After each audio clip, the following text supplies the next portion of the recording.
Good afternoon and welcome to the Tempe City Council Work Study Session for May 3rd, 2018.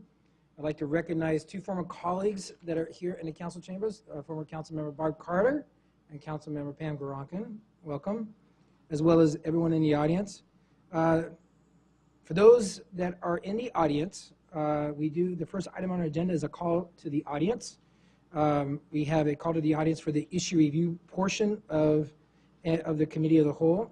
You do have up to 3 minutes to address the city council, and if you'd like to speak on an item, please fill out a speaker's card, which you can find in the back of the council chambers, and hand it to Dusty, our assistant city clerk, and I'll call your name when it is your turn to speak to us. And then we have on the phone, we have Councilmember Shapira. David? Yep, I'm here. Okay. And this is Joel, Mayor. And Councilmember Navarro is on the phone as well. And Councilmember Arredondo Savage is absent. With that, the first item is a call to the audience. I do have 3 cards, and the first one is Deborah Ortega. Miss Ortega?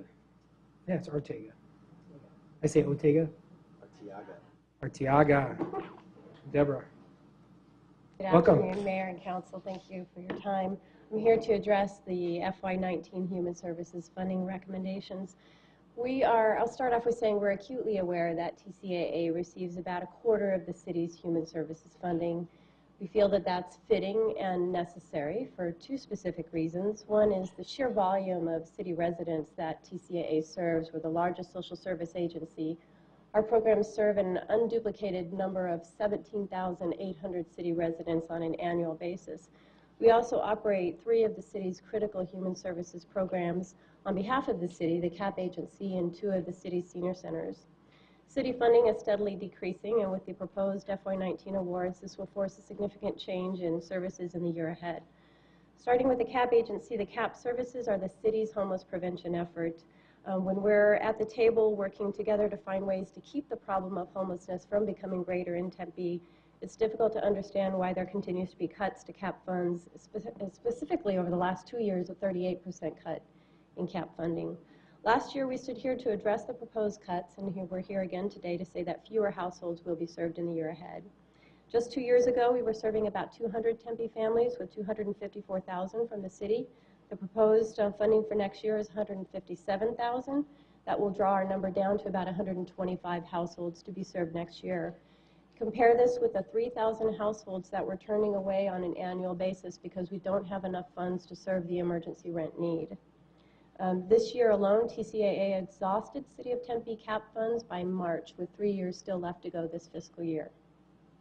In our senior services, our proposal for human services funding included the continued operations of the Escalante and the North Tempe Senior Centers and the Home Delivered Meal Program.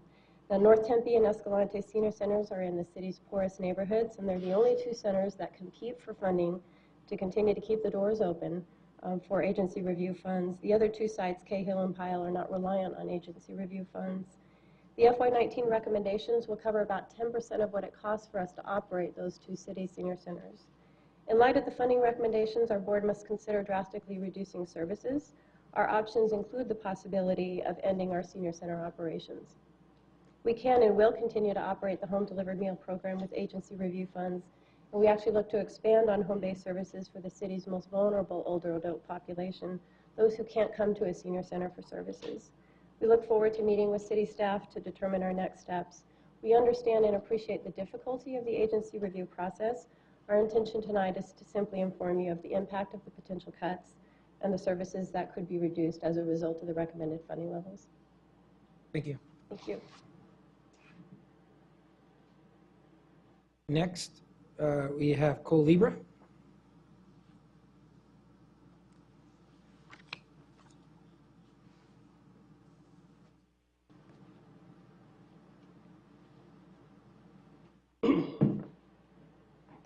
Good afternoon, Council. My name is Cole Libera, for the record.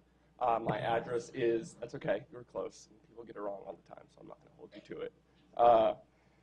For the record, my address is 4246 North 31st Place, Phoenix, Arizona, 85016.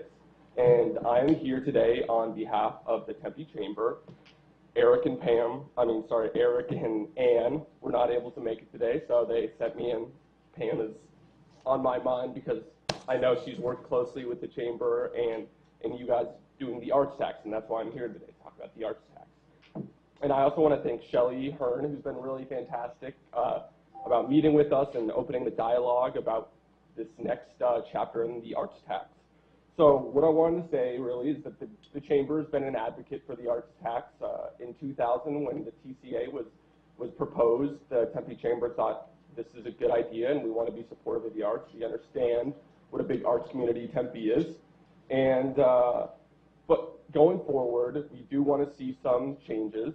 I know you guys have talked about not having a sunset on this tax. The chamber is quite adamant about having an eventual sunset. We don't know what the council will look like 20 or 30 years from now, and we don't know what Tempe will look like then. So we'd love to just have some sort of sunset.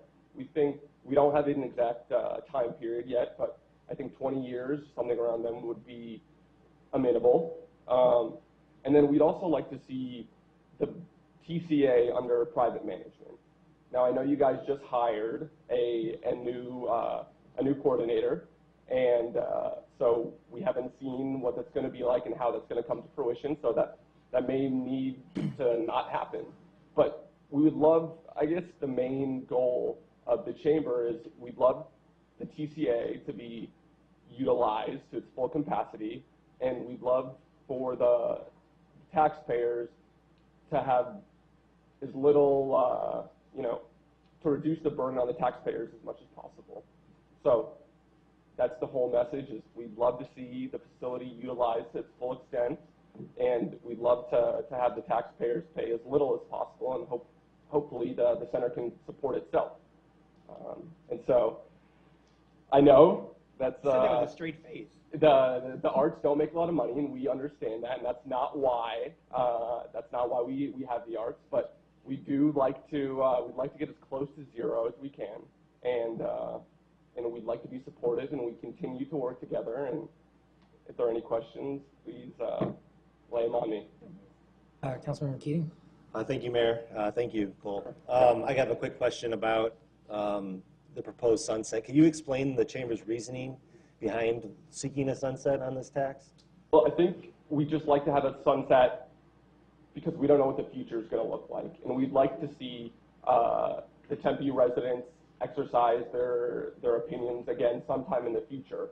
Having no sunset kind of just leaves it open-ended, and we don't know what the council is going to look like 20 years from now. So we would just like to have some oversight on it again, and we think 20, 25, 15, we're not sure. We haven't talked about when it would sunset, but for those reasons, we think we'd like to talk about sunset.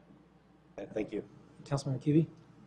So the chamber takes a very distinct approach to the arts in thinking about it as a profit-making venture.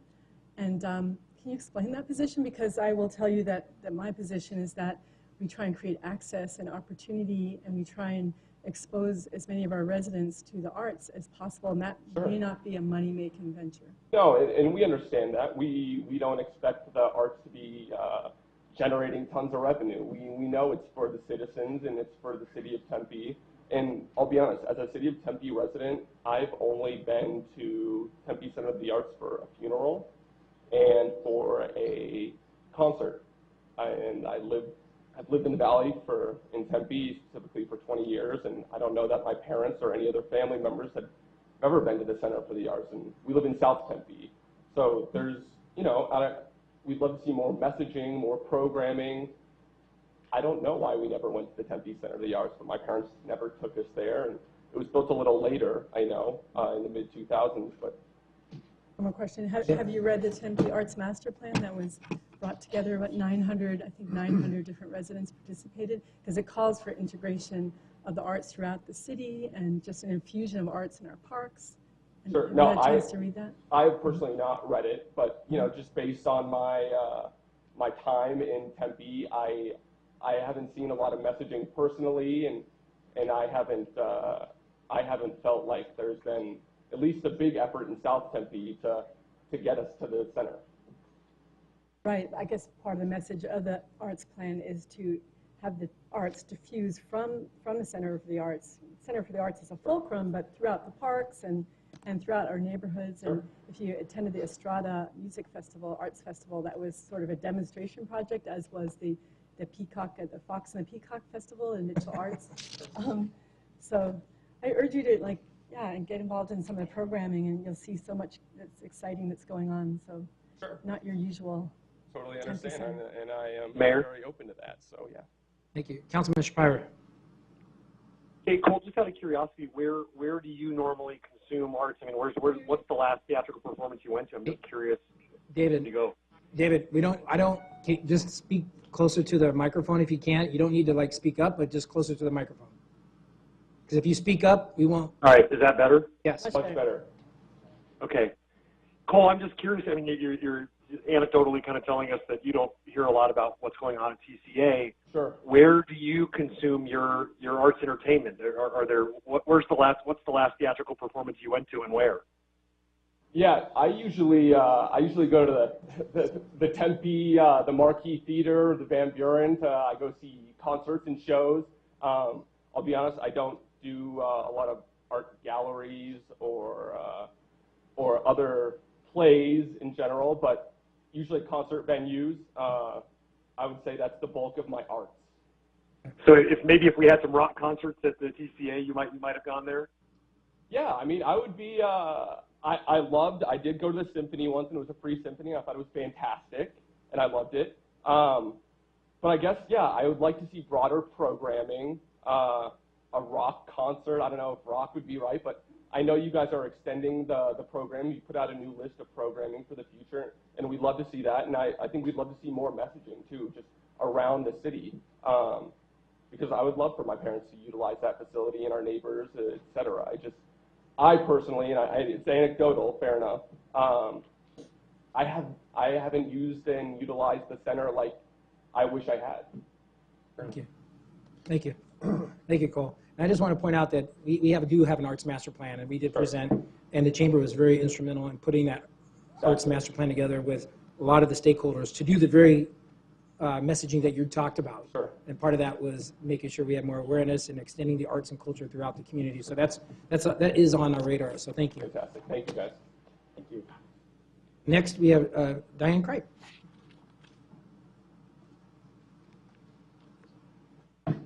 Good afternoon, Mayor and members of council. My name is Diane Kripe. I'm a resident of Tempe, longtime resident. And just wanted to also state that I'm a member of the steering committee for Tempeans for Arts and Culture. And way back 18 years ago, I was the co-chair of the Prop 400, which was passed overwhelmingly by the citizens of Tempe to build the construction, land acquisition, design, and operations and maintenance of the Tempe Center for the Arts. And as you all know, that this is just a 1/10 of 1 cent tax, and that it does sunset in 2020. We appreciate your support for this tax, and also want to point out that there are notable differences. This is not just about the Tempe Center for the Arts. You all are aware of the Tempe Arts and Culture Master Plan, which had a huge turnout, citizen input. So some of the things that are going to be funded through this tax starting in 2021 is public art, which enhances all the public city spaces, arts programming for all ages throughout all of Tempe neighborhoods, the Popular Arts in the Park program, festivals, the Tempe History Museum programming, preserving Tempe's heritage through its historic properties. And I would beg to differ with our recent speaker that the arts are an excellent return on investment. They not only enrich our lives, but they increase cultural tourism, and they have a substantial economic impact on the city.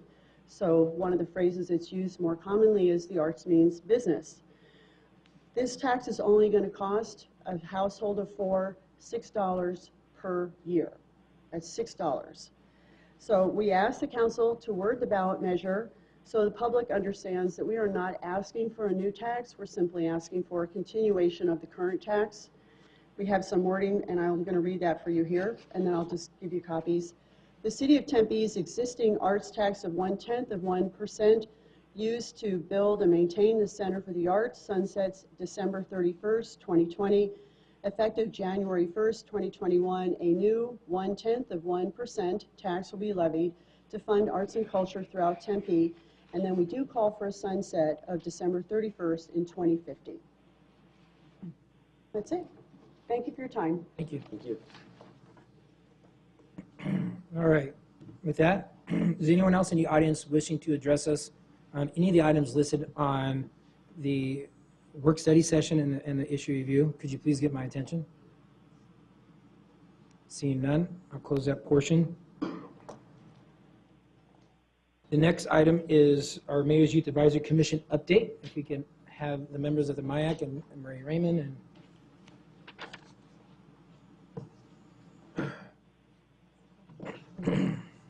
come forward. Welcome. Thank you guys for all the work you've been doing. Good afternoon, Mayor and Council. Marie Raymond, Education, Families, and Youth Development Manager. I have the privilege of introducing our Mayor's Youth Advisory Commission. I'd first like to introduce members of my staff and my team. We have Mary Mazie, Social Services Supervisor, and Adrian Cascio, Senior Social Services Coordinator. And I'll let Adrian introduce our other members. Good afternoon, Mayor and Council. My name is Adrian Cascio. I am Senior Social Services Coordinator for City of Tempe Human Services and Education, Families, and Youth Development. I am the current MIAC advisor, and it's an honor for me to introduce to you two of our MIAC commissioners, Clara Moffitt and Hayden Eastwood. Good evening, everyone. My name is Hayden Eastwood, and I'm serving in this year's MIAC chair. It's sadly my third and final year on MIAC in my term, but we're honored to present you guys this year's MIAC updates and Youth Town Hall report. My name is Clara Moffitt, and I'm completing my second term on the Mayor's Youth Advisory Commission, and this year I am the Youth Town Hall Chair. Okay, so real quick, a brief history of MIAC, just to remind you all who we are and what we do. MIAC was established in 1980 to advocate for the youth of Tempe. We have an estimated 900 youth that have served on MIAC since it's been established. Our members range from 8th grade to 12th grade, but all 24 of us have taken their time and making sure that Tempe's youth have a voice in our local government. This is this year's roster for MIAC, and each of the students' names you see listed represents a variety of school and students. They have all taken upon themselves to play an active role within our commission and support community projects and events that have been going on.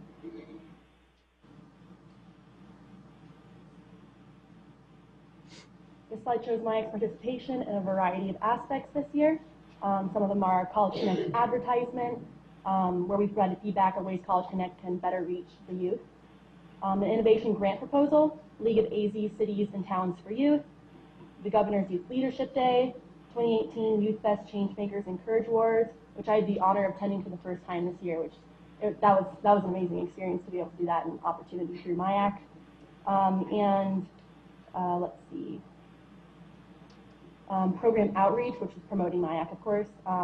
Collaboration with City of Tempe Recycling Center, and that includes the Zero Waste Day and a marketing campaign, and of course, 2018 Youth Town Hall. So our main event that we put on as MIAC is the Youth Town Hall. Youth Town Hall is an event that gives teens in Tempe an opportunity to discuss current issues, and for 38 years we have been empowering the youth voices as they identify and solve issues that they face daily as citizens in Tempe. And we have estimated that around 3,000 students have participated in Youth Town Hall, taking a part in their community and their local politics, which is absolutely incredible. We now want to show you a video briefly explaining Youth Town Hall this year, created by MIAC Commissioner Liam Huggins.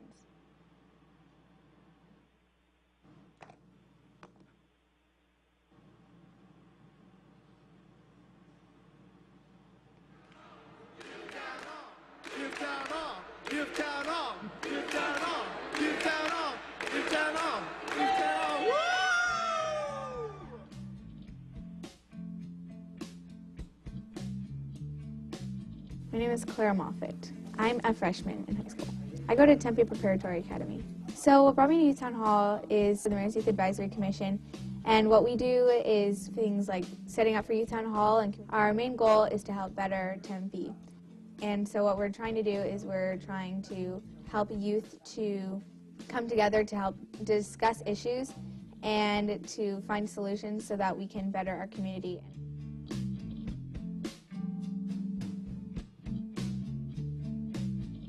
My name is Carter Miller, and I'll be facilitating the Healthy Relationships group. I'm going to be leading the group about policies that we can incorporate in the city. So my goals for Youth Town Hall this year are to come to an effective policy solution that the city of Tempe can incorporate in order to better the problem of teens in abusive relationships. So my name is Rachel Early. I'm in 9th grade, and I'm in the group of mental health.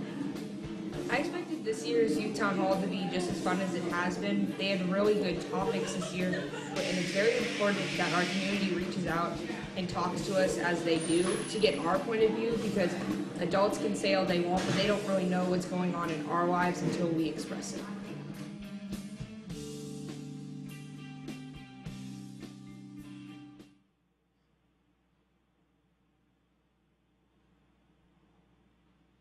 So this year, Youth Town Hall took place on February 15th, and we are happy to report that we had over 100 youth participants who all participated in their government as we discussed the issues healthy relationships, high school and college readiness, and mental health. So our first youth identified group this year was healthy relationships, and in the discussions, we defined teen dating violence to be professionally defined as any physical, psychological, sexual, or emotional aggression in any dating relationship. And we also learned that 33% of teens in a violent relationship never told anyone about their abuse. So in their discussions, the groups identified issues such as a fear of asking for help and a lack of self-worth, which was really important and significant in these challenges.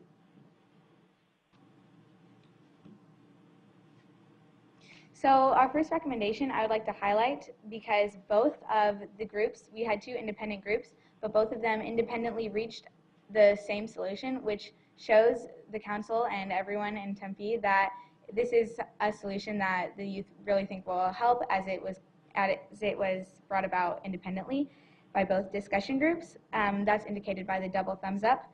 And it is to create a healthy relationships curriculum as a mandatory part of a health class.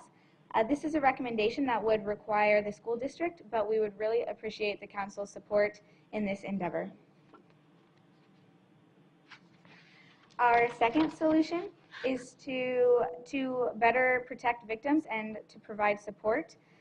We created the recommendation to identify a standard with which to approach offenders, and these solutions align with the council priority of safe and secure communities, performance measure 1.20, to ensure all victims of domestic violence are successfully contacted and provided information on safety planning within 48 hours of CARE 7 notification.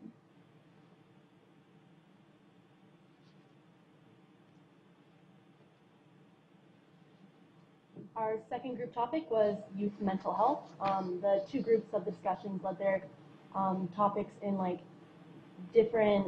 different areas. So group one focused on the stigma of mental health, whereas group two focused on the stress among teens. That's where the discussions led them. They identified challenges. We're feeling uncomfortable about discussing mental health issues, having a safe place to discuss these issues, and awareness among educators and parents to recognize the signs of mental health issues.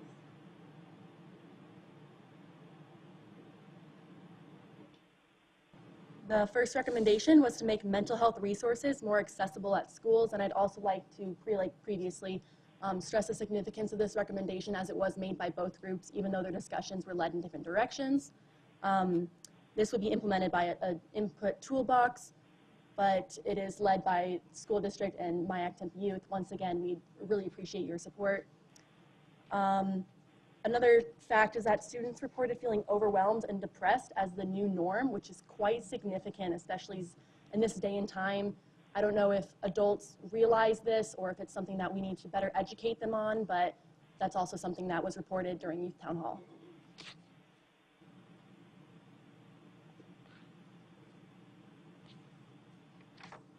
Our second recommendation is to educate and support teachers and parents. Youth recognize that in order for teachers and parents to support the youth, we need to support them when they're dealing with their stressful situations and be able to recognize the signs of mental health issues. So that would be a mental health first aid, which is like a training curriculum for educators. So both of these recommendations, once again, are more towards aims towards the school board and more so than city council, but once again, we really appreciate your support as we do advocate these. Our third and final group discussion in Youth Town Hall was college and high school preparedness. So we had two groups which kind of went in different directions. One group focused on high school preparedness and the other on college preparedness. We identified that course failure and behavioral issues dramatically increase in the 9th grade, and that the U.S. has the highest college dropout rate among industrialized nations, which is a huge statistic that we are trying to fix. And we identified the main issues in students' inability to manage time and not having the skills that they need to push forward in education and their future careers.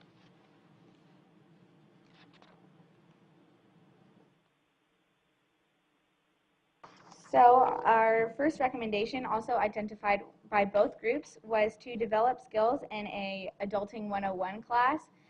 These skills would focus on things like time management and self-care and being able to take care of yourself and know how to work effectively as an adult and in college, etc.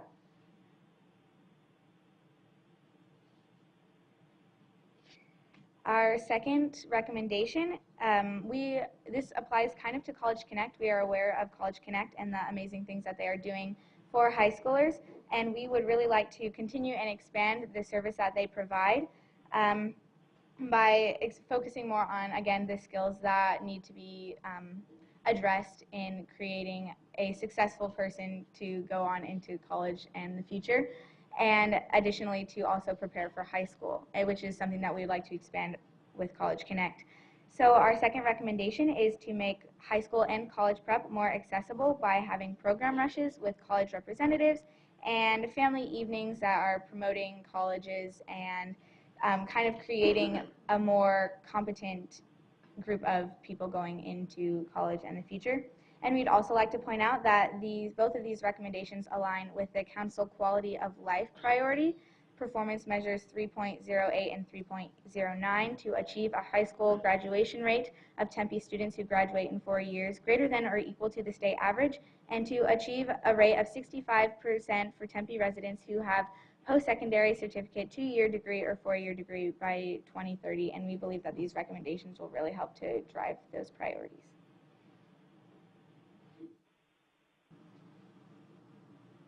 So finally, we would like to thank you guys for your time. And on behalf of the youth in Tempe, I'd like to inform you guys that we are so excited to be participating in Tempe, and we are excited to be promoting youth involvement, and we would like to remind you of the energy and power that the youth possess as future change makers and future voters. And we would now like to open the time up to you, Council and Mayor, for questions. Well, first, thank you guys very much. I thank the MIAC committee for with everything you do. I had the fortunate opportunity to sit in your chair 30 plus years ago. How many years ago? 30 plus years ago, and it truly is amazing, like you're saying. I'm sorry, did you say 40 plus? No, I didn't say 40. I said 30. But in all honesty, it's really empowering, because we value the youth in our community so much, and we value what you have to say and your opinions. And we have, as I mentioned at the Youth Town Hall, we actually take the ideas that you have and we implement them. And I hope you bring the same presentation to the high school board, the district board, because it's a partnership really between the city, the Mayor's Youth Advisory Committee, and the youth in our community, as well as the school district, and it's so important. And I know, personally, I enjoy seeing you all at the league conference. And I know my colleagues and the league staff appreciate seeing the youth involvement at the Arizona League of Cities and Towns. And two things I really want to touch on: the healthy relationship. That's so important today, and the fact that you're seeing that we know this issue is not going away anytime soon, and it's important that you have that education component early on. And I commend you guys for talking about that and working with your peers, and then as well as hopefully when you talk to the school district, because healthy relationships are so important to establish early in life. And I want to thank you guys for that. And one that's really near and dear to me is the mental health. I have two teenage daughters that go to Corona. They've experienced some unfortunate incidents regarding mental health. And I actually am on a task force working regarding mental health in the youth in our community with depression and some of the things that happen. And it's important that we continue to work with Rachel's Challenge, all the different programs that other organizations are bringing to the school. You know, we have Challenge Day and some other stuff. It's really at the height. Given today what you all have to deal with social media, it's so important that we continue to work with you on that front. And I want to thank all of you guys and the whole committee, the Youth Commission, the MIAC committee, for everything that you guys do. So thank you very, very much. It really means a lot to us. Councilman Navarro? Yeah, thank you, Mayor. And I think you said it best, and you guys did a great job. You hit the bullet points on the stuff that's impacting our community. When you talk about mental health, you talk about drug addiction, you talk about those things that go along hand in hand. So it's great to hear, you know, especially from you guys, on recommendations that the schools need to do or the district needs to embrace to help our students have a healthy environment, so to speak. But the awareness part is fantastic, and to build on that, I'm just so impressed with what you guys have done in the work groups that you guys have put together. It's really, I mean, just great, because it's gonna really start to collaborate with a lot of things that we're doing here within the city on trying to tackle mental health, on trying to tackle, you know, opioid addiction, homelessness, and things like that. So it kind of plays along, and when we can get it at a young and youthful level to understand and to try to help combat it, just the outcomes are a lot better. So I appreciate that, and I appreciate your recommendations and your time, and I think the mayor pretty much said it all. It's great that, you know, with the College Connect, to embrace that program, to expand that program, to have some sort of more opportunities, more prep for that, because like you said, we do have a dropout, you know, that's you know, that needs to be fixed, and there's skills out there that can help reduce that. So it's great that you guys are doing this, and outstanding, and your recommendations, I hope we obviously will have 100% support of the council. Thanks. Councilman Cuey. So yeah, I had to just thank you so much for all your hard work, and your presentation skills are enviable, really good.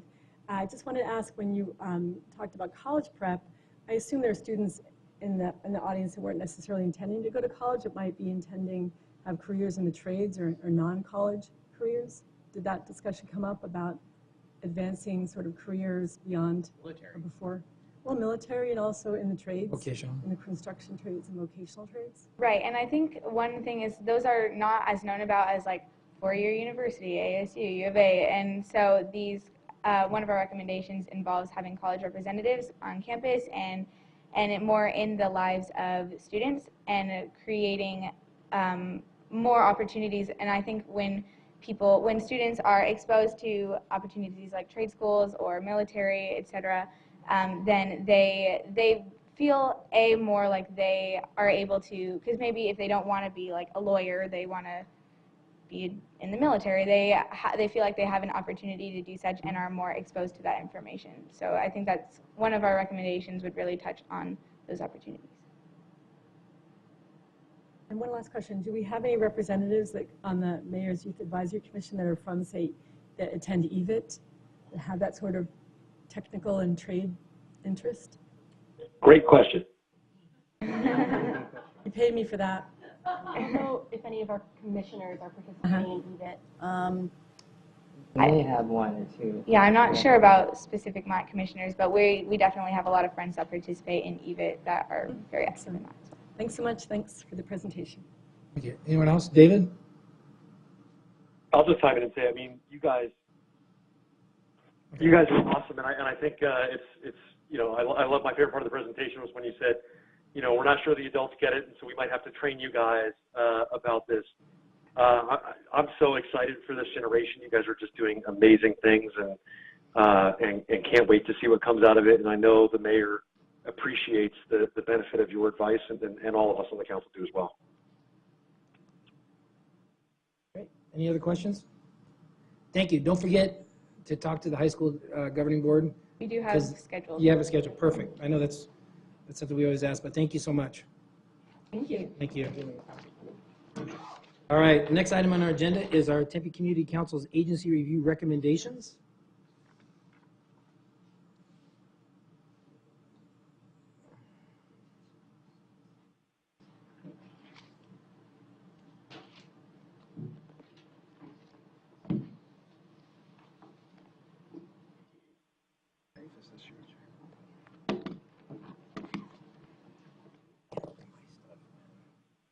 Good afternoon, Mayor and Council. My name is Octavia Harris, and I am the Interim Executive Director of Tempe Community Council. Here with me today, I have Mike Berkeley and Nathaniel Pretlow. They are both members of the TCC Board, and they are co-chairs of the Agency Review Enhancement Committee. Welcome.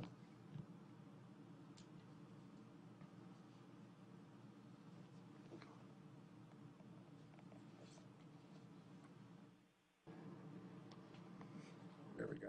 Where's our slide? There we go. This year marks the 33rd year of community involvement in recommending human services grant funding, and it's a unique process amongst the other Valley communities. You can see that the Council initiated the community-driven process in 1985. The citizen panels recommend funding for coordinated human service systems, and then they review and score the proposals, interview agencies, survey community, and make recommendations. And in the last decade, there's been a total of over $10 million allotted to agencies serving those in Tempe. We would like to acknowledge Council's generosity in increasing the base general funds for this process to $1 million for the 3 years that end in fiscal year 1920. And we've had, over the years, the past 10 years, we've had many agencies apply from as 27 in the 13-14 year to as many as 48 in the 17-18 year, and of course more this year. Here we have our populations served. In some previous years, homeless, working poor, domestic violence, individuals with disabilities, youth, and seniors. And highlighting a fact from each target population, 783 Tempe community members received emergency shelter. 20% of families with children live below the poverty level. 585 clients have been provided domestic violence services. 20% of individuals with disabilities live below the poverty level. 25% of youth live below the poverty level. There's been a 6.9% increase in the senior population between 2015 and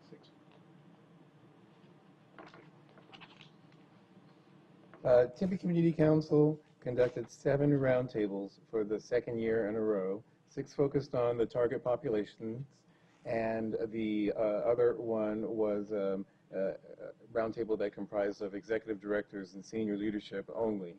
Each roundtable was held on a different date. City of Tempe staff were present and actively participated in target population roundtables. The faith community was also present.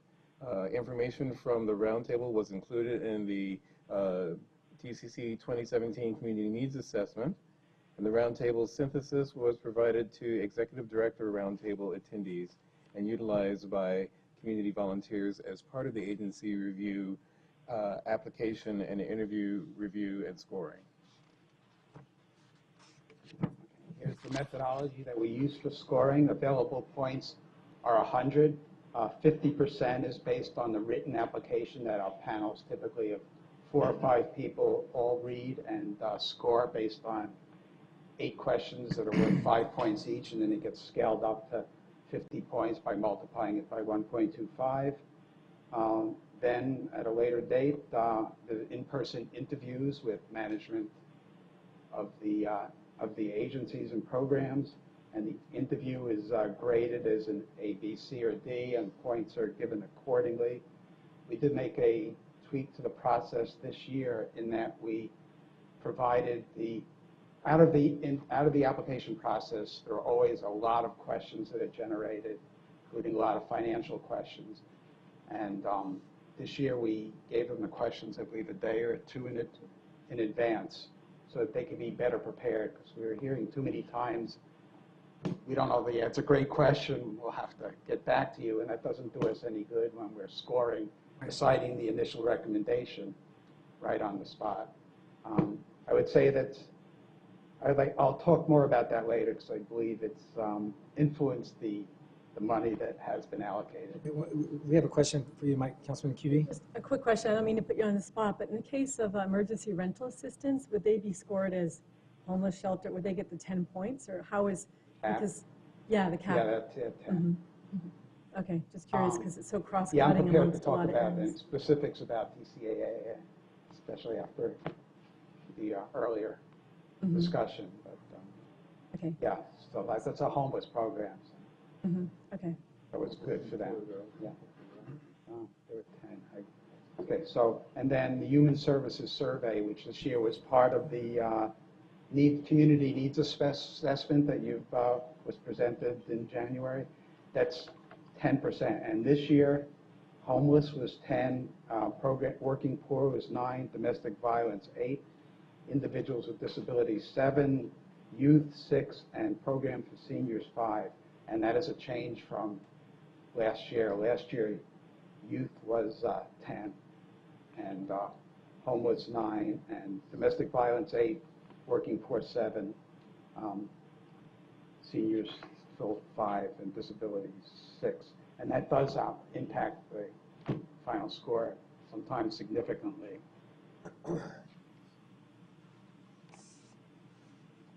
Okay, a total of 66 programs were recommended for funding. 10 new programs, of those 10 new programs, and 5 new agencies that have never previously applied for agency review. Some changes were made to the application this year. Most importantly, we've talked for the past few years about having a 2-tiered system. We implemented that this year. Tier 1 were agencies applying for above $10,000, and Tier 2 were agencies that are applying for $10,000 and below. That application was shorter than the Tier 1 application, but still substantive.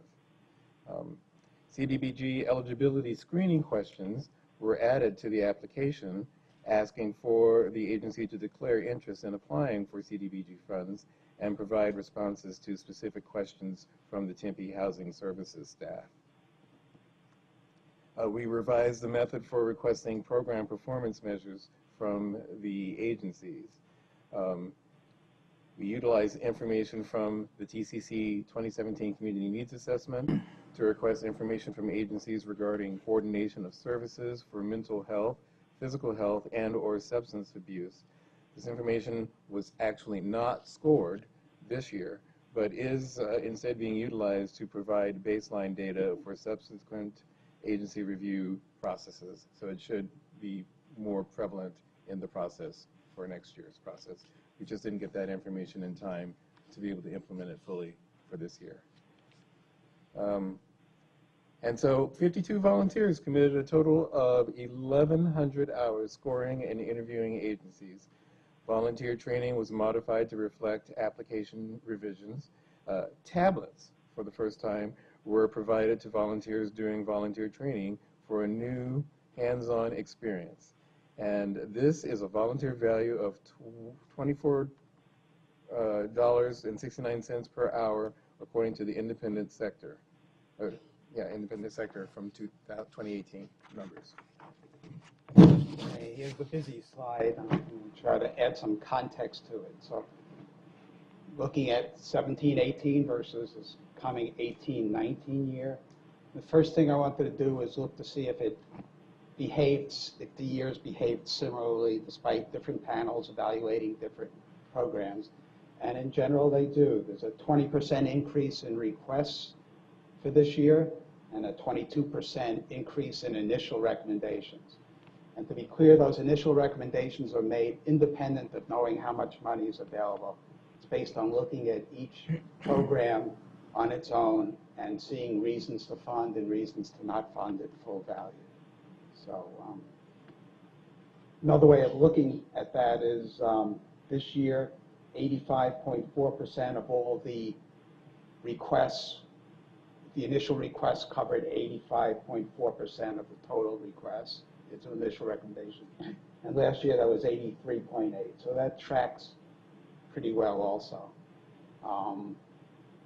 As far as why there's a big jump in agency requests from last year to this year, we've had 10 new programs request funding for this year, and added up to $369,000, which is a lot. Average $37,000 a program. The 6 old programs that dropped out only dropped out $88,800.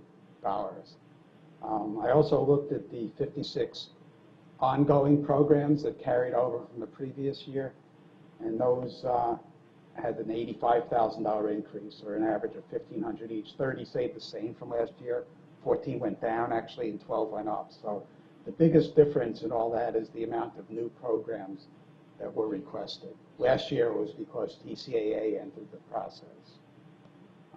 So in general, new programs don't fare as well as the existing programs. Their applications need more help. Their scores tend to be lower. So the bottom line initial recommendation isn't hurt by as much as the existing programs.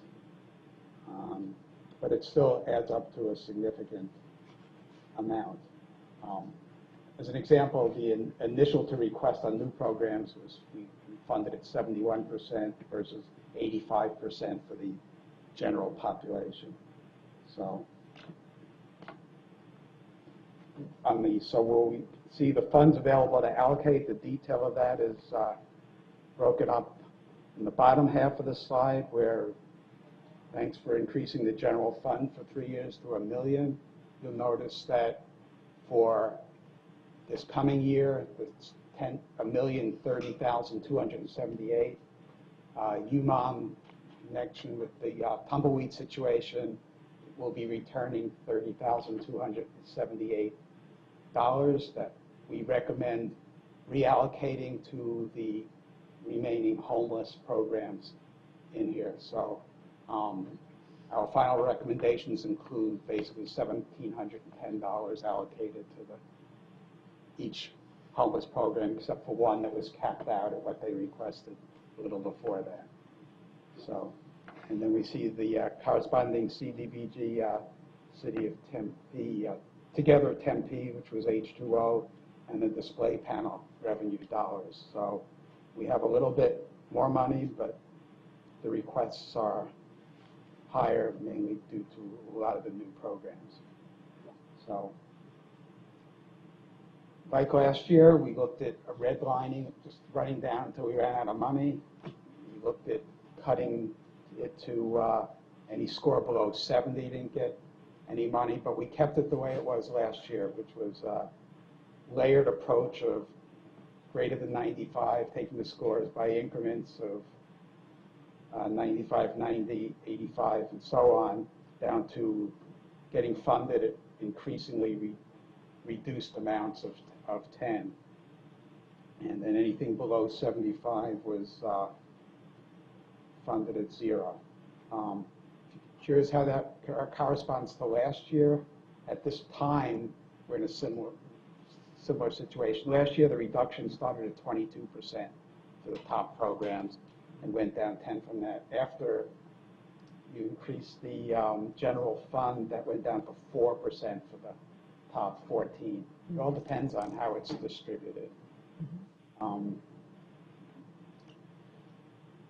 So the factors of why there's more money in the initial recommendations has to do with the new programs and higher interview scores.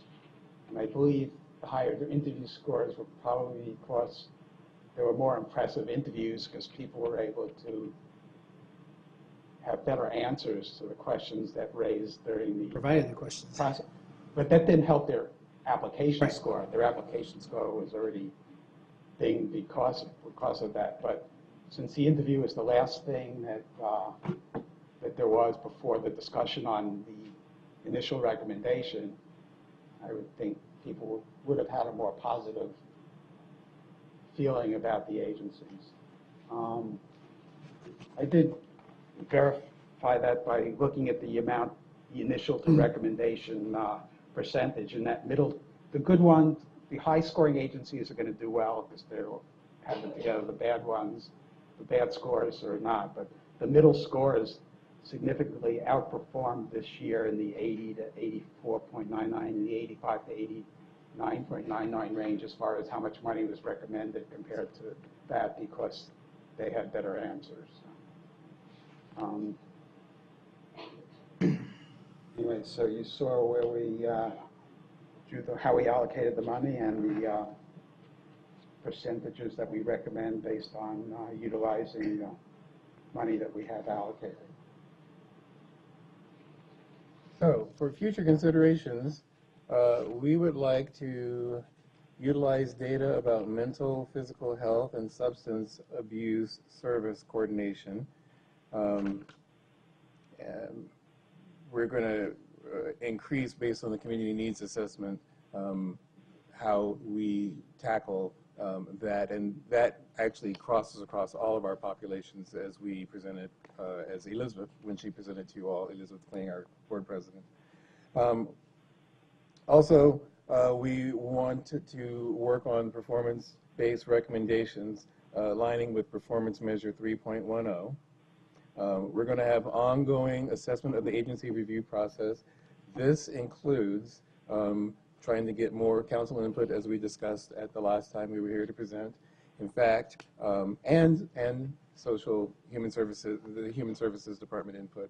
In fact, we just recently at a meeting had Kim Vandenwicken come and talk about how we can be more strategic in homeless monies, and we start this process next month. So you all will be hearing from us after that as we start to try to be more strategic in the way that within each population that we're funding, because it seems like though there's a lot of need and a lot of new agencies and a lot of new programs, and though our citizenry wants to try to fund as many as possible, we want to also try to be strategic in how we use those dollars in the future. And the last thing is we're going to modify and improve our volunteer training, which we do every year. And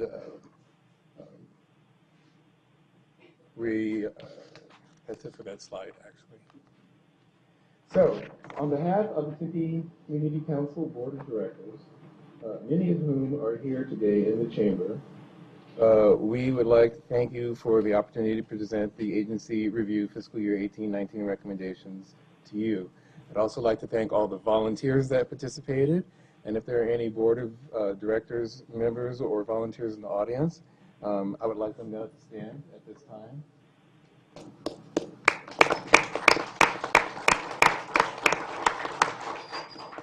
We would be happy to answer any questions that council has at this time. Okay, great, thank you. Any questions? Yes, Councilman Graham. Thank you, Mayor. A couple of things. First off, of course, great job. I mean, every year agency review does a great job. A couple of questions. First off, and comments. First off, I'm really glad to see the Human Services Survey get incorporated and modified each year. It seems like it's only 10%, but when you look at how close people are in the scoring, I think that's probably the right number, 10%, because it does give you the opportunity to be responsive of the needs of what's going on. And I would encourage you to continue doing that. And I also think the idea of giving the questions ahead of time, that makes perfect sense in my mind, because the goal is to sort of, figure out the information that you need to make an educated decision. And so why you would hide the ball on what you need to make an educated decision doesn't make any sense at all. The only question I have is, and I feel like I should know the answer to this by now, but I don't, because I guess I've never asked. How do you keep people from sort of, if you know there's going to be a 10% cut for the highest scoring ones or a 15% cut for the highest scoring ones, how do you keep them from over asking? To say, we've got a $1.whatever million budget, we're going to ask, we're going to ask TCC for, I don't know, $30,000, because even if we're top scoring one, we'll get 22, so we better ask for 40 so that it actually works out to 30. Like, how do you keep that system from being gamed? Part of that is that in the application process, they have to give a full budget of the program. So, okay. And every reviewer gets to see that, and our financial committee actually probably looks over that as well. So if things look like they're majorly out of whack, then that would show there. But to be honest with you, we did actually have an agency say that they did exactly that. So in fact, it does happen. and we've just got to work on how we can deal with that better in the future. That said, only 12 of the 56 returning agencies asked for more money. Yeah, yeah, it's surprising. By the way, I think the fact that you had so many new agencies ask for money, I think is a testament to what you guys are doing and getting messages out. And I mean, because you want it to be a competitive process. You want, it's not that every program isn't great, but you want the very best of the best to get additional funding. And the only way you do that is by competing. I do remember one year we actually had a cutoff and said we're not funding any new programs this year. Yeah, I totally disagree with that, because just because you funded in the past doesn't mean it was a good idea. Yeah. No, by all means, invite all the new people in, because make a Big Ten. Okay. Anyone else? Yes, Councilman Cubey. Just want to thank you for all your hard work. And I know, how many agency review volunteers do we have? Was it 70 or something? We have 52. Okay, great, fantastic. And well, I just have some probably discussion for the council, but just talking about CAP and the dispersal of social safety net programs like rental assistance. I think we need to revisit how we apportion that and how that's part of agency review. But that's for discussion after you guys step back. But thank you so much. And I just want to, again, thank you to all the volunteers. Having served on agency review, served on Tempe Community Council, I really know all the hours that go into it. You know, every year we talk about we recognize the volunteers in our community and what that equates to us in terms of dollar amount. And I know you had a slide on there, how many hours and what that equates to. It was like 27,000 some odd dollars. That actually helps our community out. If you look at the volunteers throughout the entire city, we saved over $3.1 million in terms of staff time because we've had very engaged residents in our community. So I want to thank all the volunteers for helping with that. And it's something I think we should note. I mean, there's always going to be a need, and we're doing the best we can, looking at different ways and being innovative to help get some funding sources like the billboards, and we'll continue to do that as a council. But one of the things I want to point out is that we're dedicating over $1 million for agency review this year. And this is by far, based on per capita, it's the largest amount of any city in the entire valley. And that's something that I want to thank our residents with and all the programs. I do agree with the 30,000, putting that back, roll it over for some of the issues that you all mentioned. And it's really you know, I know we had a committee that come to the city council on the H2O program. What are we going to do to publicize the H2O program more? And we're seeing an uptick in donations, and I want to thank for all the work that you've done, the volunteers with that as well. It was so instrumental with additional revenues that you point out in the slides earlier. So thank you so much for everything you do, and we're going to continue to improve. So thank you. And thanks to all the volunteers. All right, with that, we're going to go on to the next is the arts and cultural. Are we going to have a discussion now? Oh wait, amongst ourselves? You want to go ahead and do that? I mean, with the recommendations we have. We talk about that? Hang on, guys. Mike, hang on. I thought we were fine with the recommendations that we're going to have a future discussion. I didn't know. And maybe it becomes part of a budget discussion later, but you know, I'm really concerned about the CAP funds, and the CAP funds ran out in March, and I have a basic issue, and I brought this up last year, and I brought up throughout the year that I have a basic issue with having our rental assistance funds compete within agency review when it's a safety net issue. It's not like this is a good, effective program. This is like a basic safety net that is supplied to our residents, and we know that affordable housing is the #1 cross-cutting issue, yet we are continually underfunding emergency rental assistance. And I know you guys want to fund it more. It's not like you're saying don't fund it less. You're saying, you know, we put it into the category and remove 26%. But we heard from Deborah Artiega how much this withdraws. Sorry, am I going past what I should talk about? Thank you, Mayor, members of council. It appears that if the CAP funds are part of the recommended awards coming from the agency this evening, then certainly you all could have the discussion this evening. If you wish, you could also have the same discussion and possibly receive more information at the budget discussion. I'm happy to advance it to a budget discussion. That's fine. I mean, but I appreciate that, because I know we've had that. And unfortunately, I wish we had more resources to allocate, and it's part of the agency review process. And one of the main reasons why the agency review process was set up the way it was the fact that it would take out some of the other you competing with it. Now, I understand your point, and we're happy to have that discussion at a later date. I might, may say. Yeah, you I go ahead, might, Mike. I think he has some information yeah, on it. Yeah, I might regret opening up this can of worms here. In fact, I know I will. But while CAP did significantly better than the population in general, for instance, they had a 94.68 score compared to the average of 86, by the way, which was the same average as last year's as an average score. While CAP scored 94.68, lost 5.31 points on the application, which was still above average. Unfortunately, they're treated the same way as everybody else, where that cutoff isn't tiered. That extra 0.31 is a 10% difference.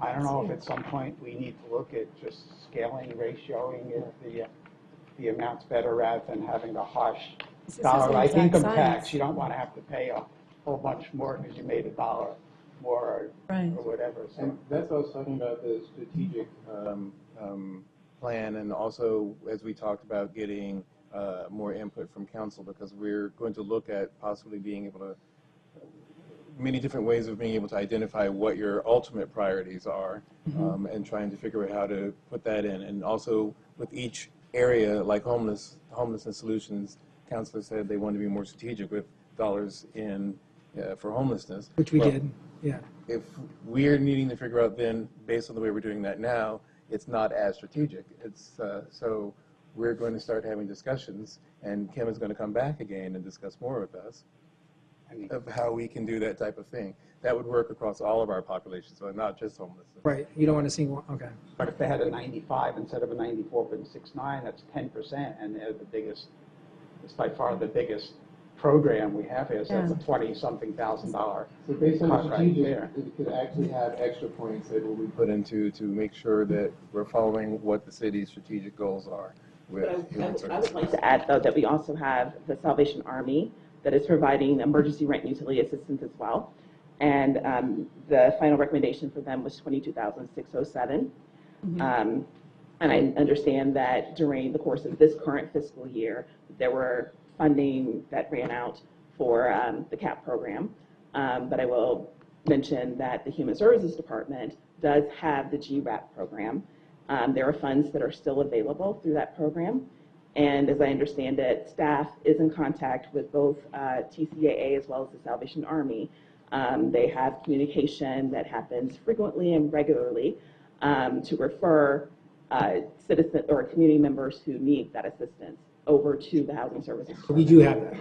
We do have that, and there are funds that are still available, as I understand it.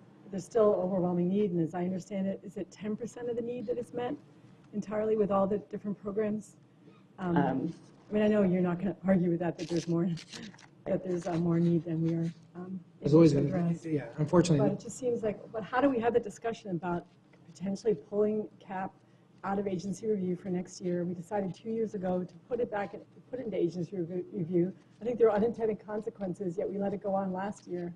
And I think we're going to keep running into this problem until we address that issue.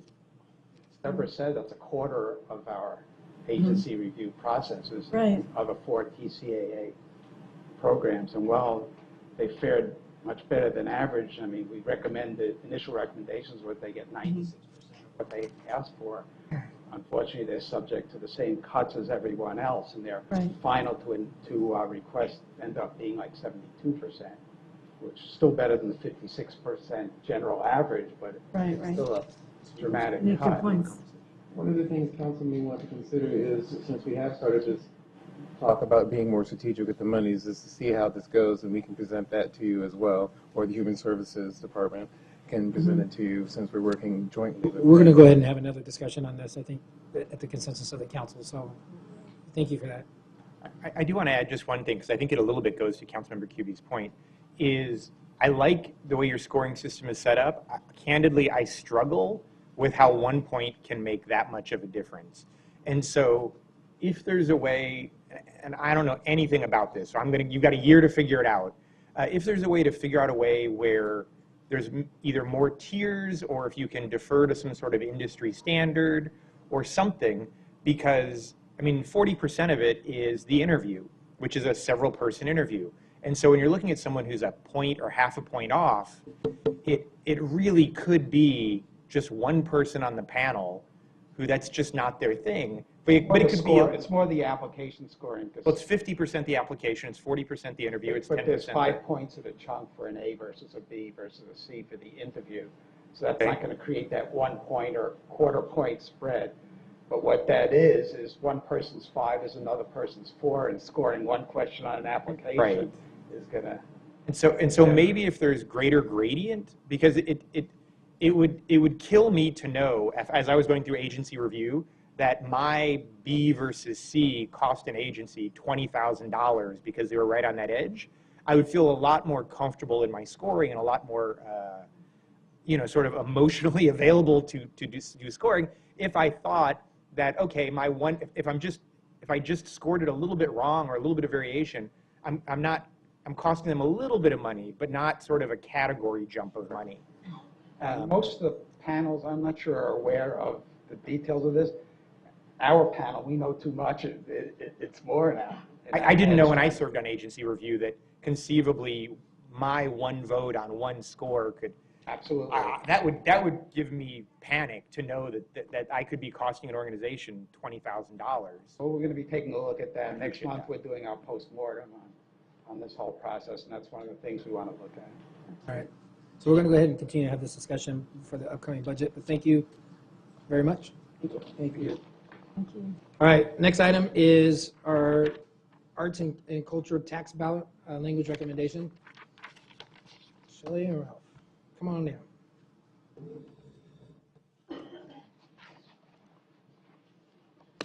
All right. Good evening, Mayor and Council. I'm Shelley Hearn, Community Services Director. I am Ralph Remington, Deputy Director, Arts and Culture. And the reason why we're here tonight is to present ballot language for the November 2018 election for a permanent 0.1% sales tax increase to provide funding for arts and culture in Tempe. On May 25th, 2017, Mayor and City Council agreed to move forward to extend the current 0.1% sales tax in perpetuity and to place this initiative on the November 6, 2018 election ballot to provide permanent funding for the support of arts and culture in Tempe. The city clerk, with input from staff, has drafted ballot language for your consideration to call for the election. The proposed arts and culture tax ballot language for the November 2018 election is as follows. Effective January 1st, 2021, permanently increase the transaction privilege sales tax and use tax levied by the city by 0.1% from 1.7 to 1.8% to fund arts and culture in Tempe. The existing temporary arts tax of 0.1% sunsets December 31st, 2020.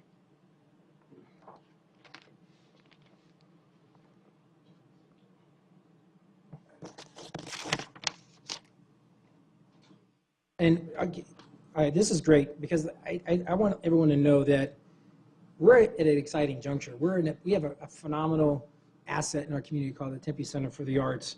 And everyone that I know, especially in this table, we're all in support of arts and culture in our community, and the majority of residents back in 2000 supported it. And we need to continue to improve the arts and culture in our community, and that's what this dedicated tax would do. So I think I know this council was all in agreement back in 2015 when we looked at the Arts Master Plan and how we're going to implement the Arts Master Plan. And I've heard from members of the audience, I've heard members from the Arts and Tax Cultural Committee, and I know we have some language here, but I'm listening to our members in the community, from the chamber to regular citizens to the stakeholders that we had that think that it's important to continue this arts tax. And I think for many different reasons, there's a reason why there was the tax did end in 20 years. And there could be an argument to say, is there something that would the council be comfortable with having the arts tax in let's say 2050, something of that nature. And I like some of the language that was proposed, and I could read some stuff into the record if that's okay at council. But I want to hear your thoughts on, I think we all know how important the arts are in our community, but this is really reaching across the arts and culture. I was talking about the arts and the park programs that we're having, the cultural amenities.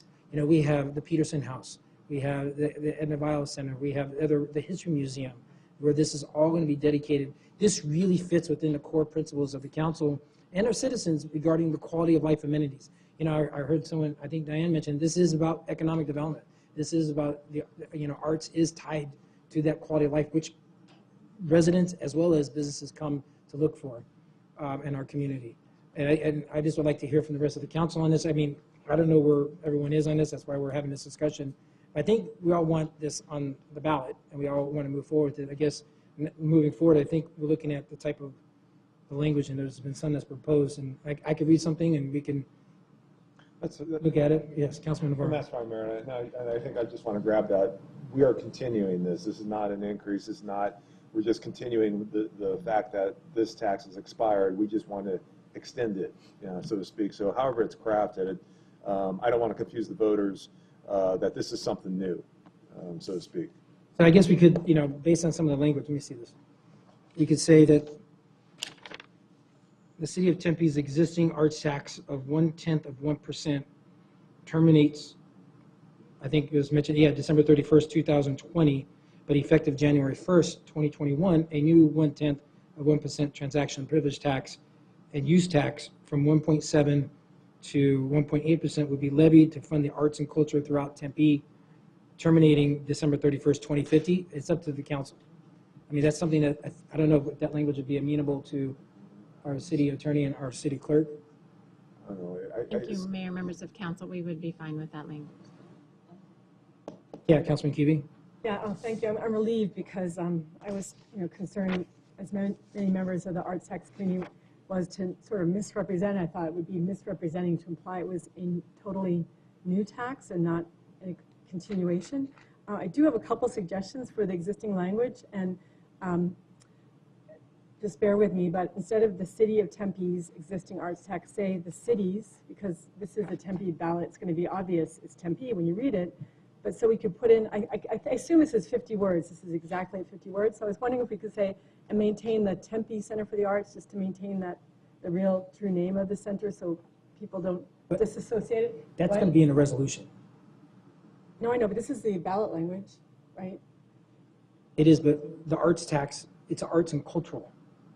It's not, I mean, this is more than the Tempe Center for the No, Arts. you're misunderstanding, sorry. Okay. So the language would read, the city's existing arts tax of 0.1%, comma, used to build and maintain the Tempe Center for the Arts, comma, and then I wanted to change sunsets to expires because sadly I don't think necessarily people know what sunset means, and I think we should be more accessible in our language and say expires December, get rid of that comma after December, 31, 2020, and then effective January 1st, it goes on, and then fund arts and culture throughout Tempe. Thank you for that change, because when you say arts and culture throughout, when you say arts and culture in Tempe, it's not as expansive as saying throughout, and that's really important word. Words matter. And then instead of saying sunsetting, saying expiring, because I just think we should I'm fine with that. we consider that using those words instead.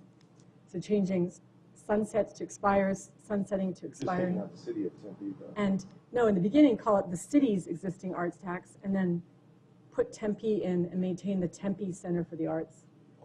And keep in mind, we're talking about the previous tax, which was used to build and maintain the Tempe Center. Well, if you, the original ballot language used to acquire the land, Right. remediate it, and build it. So it's a different, and that's why we're saying it's different. No, we're saying we used it to build and maintain the Right. Center for the Arts, but it has a name. It's the Tempe Center for the Arts. Why not call it TCA? We call it TCA. Why not use the actual name? And we're As long as we limited can with stay 50 within the, words. if we can stay within the word That's what I limit. mean. That's what I mean. By putting in Tempe, I think we go to 51 words, right? That's why I was taking it out of the first line. The original ballot language had the percent in there. Do we need to do that? Or is it, because what's read is fine with me. I look to. Thank you, Mayor, members of council. I think that we would be fine recommending something other than sunset, so terminates or expires. I think we would prefer to use Tempe at some point. And I think you had mentioned city. Yeah, saying maintain the Tempe Center for the Arts. And with respect to the percentage, yes, it is our recommendation that the 1.7 to the 1.8 be set out in the language so that it's clear to the voters.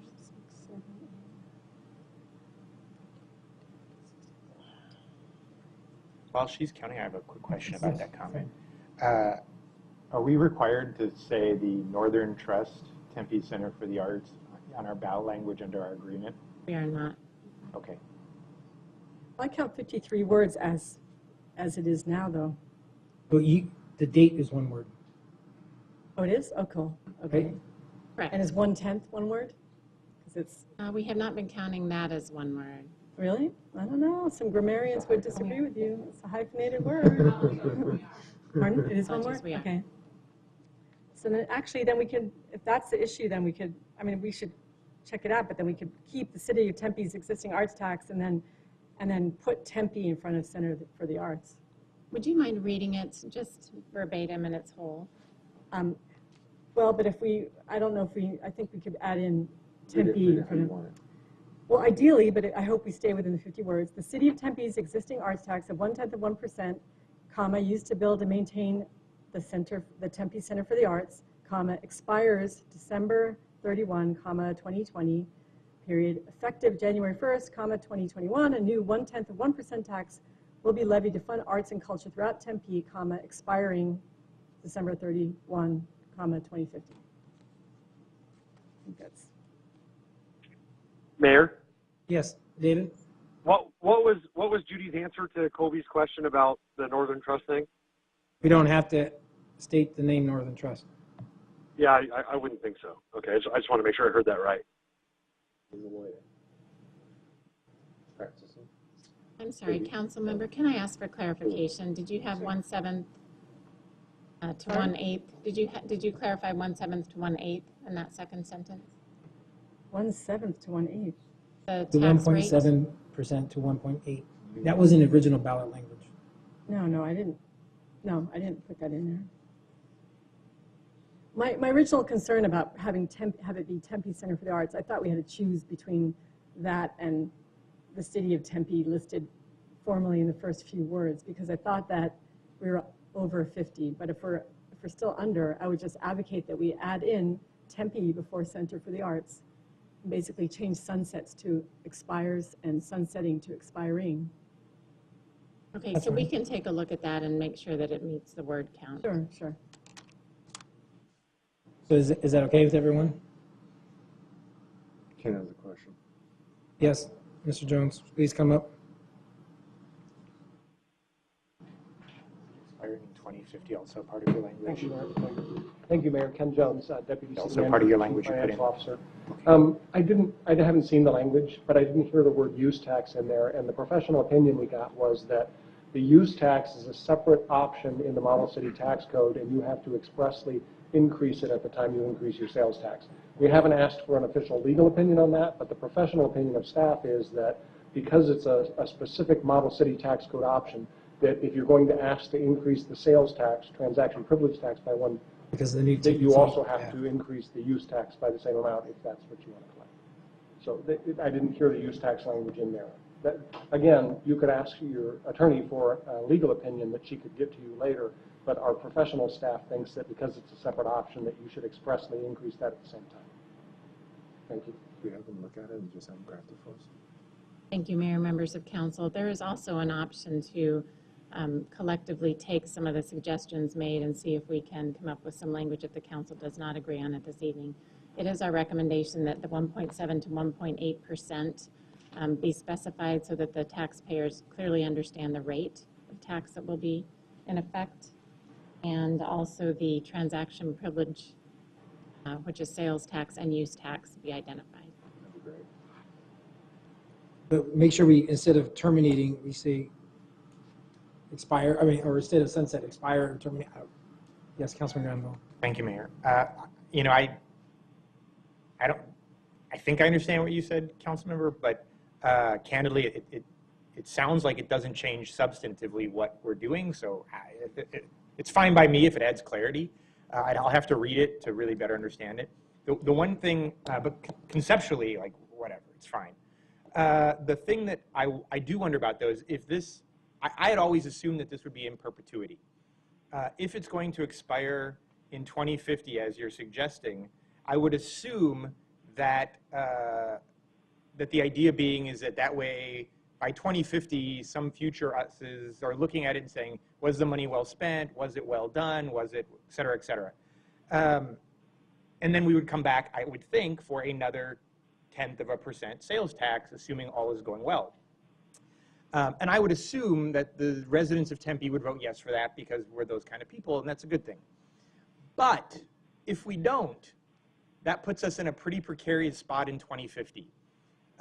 The thing that was initially put in under the initial tax, and because of the cost of land acquisition and building weren't able to be done, was that some of the tax, because it was set to expire, would go into a fund, some sort of nonprofit fund or something, where that money would accumulate so that if the tax was not continued, there would be a softer landing for programming, because you would now have some sort of endowment that you could draw interest from so that the entire program doesn't go from this much funding to zero. So if my preference would be that it not expire at all. But if we are going to put a 2050 expiration into it, then I would prefer that staff come back with some sort of plan, not in the ballot language, but just generally of how it would work to put 10% of this money or whatever they think is sort of the industry appropriate amount into an endowment, so that come 2050, if all goes awry, funding doesn't go to zero. That would be my only suggestion. Mayor, members of council, I would agree that that would need to be a different discussion that is agendized later on. Let me ask this. How do I have a discussion about whether or not if I agree with the 2050 language, if I can't have a discussion about a condition upon me agreeing with the 2050 language? I believe you can state the condition and request that information be brought back. Okay, to separate. that's what I did then. And I would, we hadn't seen that proposed. I hadn't either language till just now. So I would propose that we get with Ken Jones, the Deputy Chief Financial Officer, and work together on what that would look like if we were to save money for an endowment, and how that impacts what we're proposing to do with the tax. Yeah, can I have Ken come down real quick and explain, because part of the original ballot language, and I know we can get this to us in a Friday packet, endowment was never part of it. It was actually, Ken? No, there were conversations, again, Mayor Ken Jones, Deputy City Manager. There were conversations about an endowment that the council had undertaken at the time that the tax was being conceived, and it was expressed as something that the city council wanted to achieve. It was not in the ballot language to create an endowment. And later, after the Arts Center was designed and planned, I shared with you, Mayor, some numbers at the chamber meeting.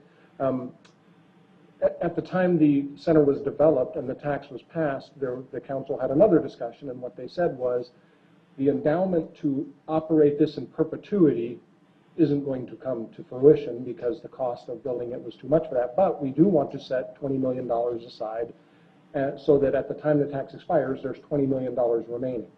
And all of the projections that they had showed that happening until the economy downturn in 2007-8 through 2010.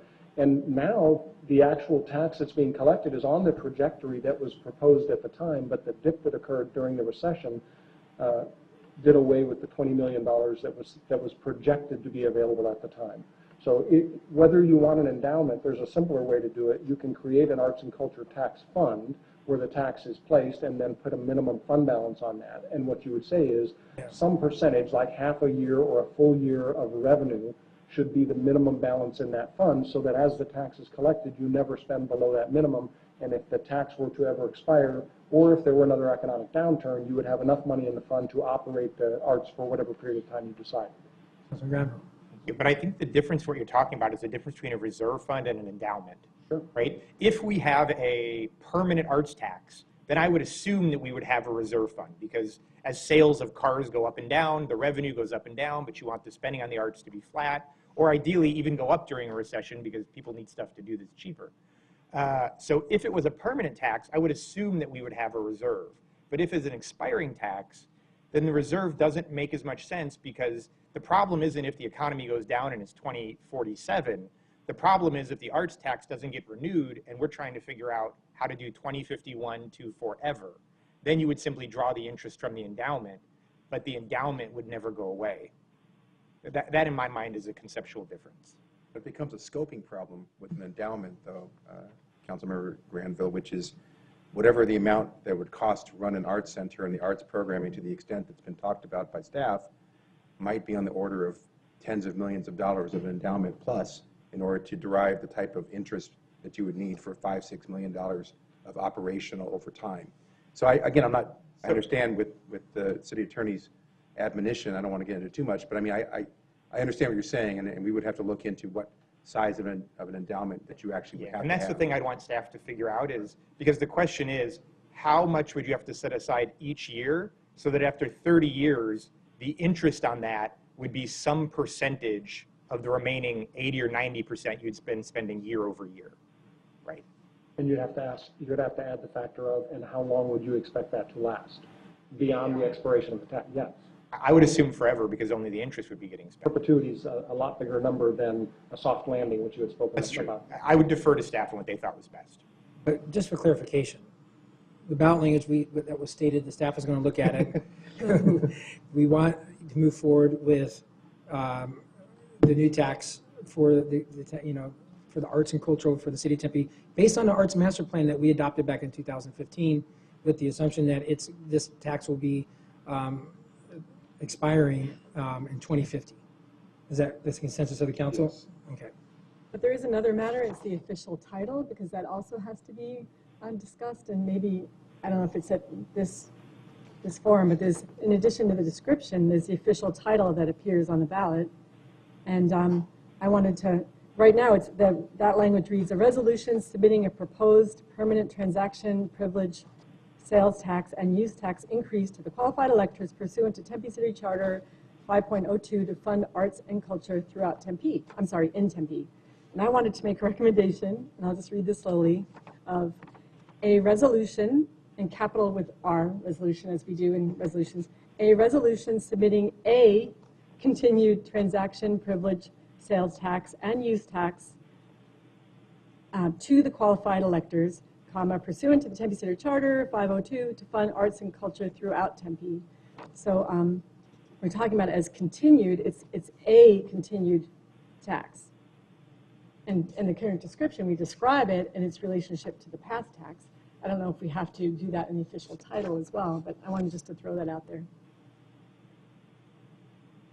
Thank you, Mayor, members of council. I think the continued language may be problematic, and our recommendation would be that we make it clear to the voters that the existing tax that is in place was used to purchase land and construct the TCA and has a specific termination date. So this really has to be, we think, called something other than a continuation.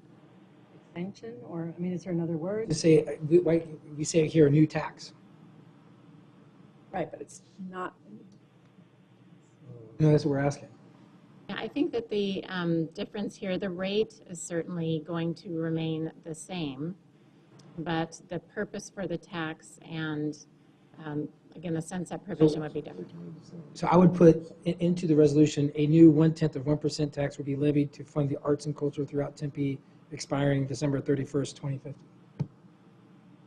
You're talking about the description? Because I was talking about the official title. But that's part of it. Right. Councilman Granville. I just have, the one thing I didn't hear yet, and maybe I just missed it, is there consensus that it expires in 2050? Because I am not in agreement of that. I'm happy to be out consensus-ed, but... You were. Okay, as long as that's the case, I just didn't hear from anybody else. I'm for perpetuity. Okay, so there's... Perpetuity, actually, as well. That's why I was thinking this is What? going down. I thought it was perpetuity. Okay. So maybe the 2050 This is- language is irrelevant.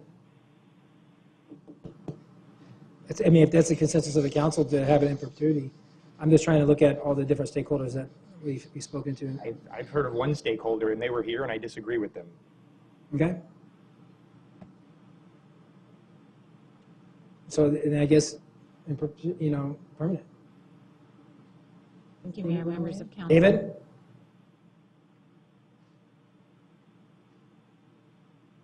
David, are you there? How does that translate though to the voters? Means we've just changed the sales tax. It's the same as transportation. I'm just wondering. That's why I think having a 30-year, I mean, we had a 20-year tax expire. And that's why I was thinking we're trying to be along the same lines that we had before. because it deserves that check-in. Yes, Councilman Granville.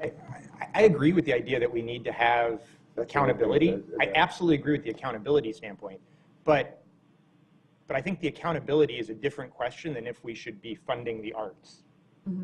I unquestionably think we should be in perpetuity funding the arts, but we need accountability. So the two are not connected in my mind. We are a community of arts forever. That's not going to change in 2051. However, if in next week we decide we're not doing it right, I would assume that we and the city manager and staff would take that upon themselves to create accountability, to create benchmarks, to create all the things that Rosa's doing. But that doesn't ever mean that we're not interested in doing the arts, which is why, in my mind, it should be in perpetuity. The question is, if we're funding a certain level of arts throughout our community, but we're collecting more than that funding, and it's in perpetuity, where are we at then? Understand your question. Yeah. Well, no, if we're collecting. So this is adjusted for So inflation. everyone it's the understands, sales tax. this is about art and culture in our community. Right. It's not just the arts. This is about the culture, which we could say is part of I the. get that, yeah. So this is about the History Museum. This is about other arts programming in the park. This is bigger than just. That's why I can't imagine that need going away or like. Oh, it's not going to go away. Sunsetting, yeah. But I was looking at some of the, and respectfully, I disagree with Councilman Granville, but I'm just saying, like, in terms of looking at our community, and we are talking about, we're going to have another meeting to talk about the resolution and what we're looking at, and we want some, and I've had conversations with our city manager regarding the accountability regarding internal audit and making sure that we're doing everything that we're supposed to be doing in full transparency. That is part of our strategies as policies from this council. So that's all part of this language, and there's the resolution part. It's coming back. When is that coming back, Shelley? It'll come back in May. In May? Well, we are in May. Couple weeks, 2 weeks? Later. It needs to come back in June. Okay. Yes, Councilman Keating. You know, my initial thinking was that it was in perpetuity. Then we talked about today it possibly being sunsetted in 30 years. I'm really struggling with it because I'm wondering about a passability aspect of it. If it's more passable with the sunset, if it is with perpetuity. I'm worried about the Invest in Ed initiative that's being worked on now too. That we'll have two taxes on the same ballot in November. Two tax increases on the same ballot could spell trouble for us. So I would like to hear, if possible, like to hear what the commission that's fed up for the arts tax, what they have to think about, as far as perpetuity versus sunsetting, the electability of this tax, judging, based on the two options that we've heard. I guess can we have a representative from the committee come forward? Mayor. I know I can do that. Mayor, Council, the constituent that spoke before, one of them, when they spoke, they mainly focused on Tempe Center for the Arts. And I think it's important to remember that this is for arts and culture, as you said, Mayor, throughout the entire city of Tempe. So if it sunsets and some future council somewhere along the line says it's done, then that breadth of that programming would potentially be lost. So Mayor, real quickly, so then is it staff's recommendation then that we do in perpetuity as opposed to a sunset? I think on May 25th, 2017, when we came to the council, that's what we requested that to be put on the ballot for that reason, because it was the breadth of the programming, not just one entity of the programming.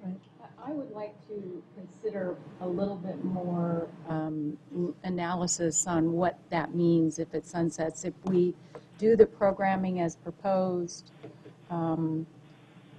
if we're going to have to save money for an endowment, we did always intend to have a fund balance, but if we save money for an endowment, then the programming as proposed, we won't be able to do all of that or to expand the arts. So we'd have to take a look at what that means if we were to create an endowment.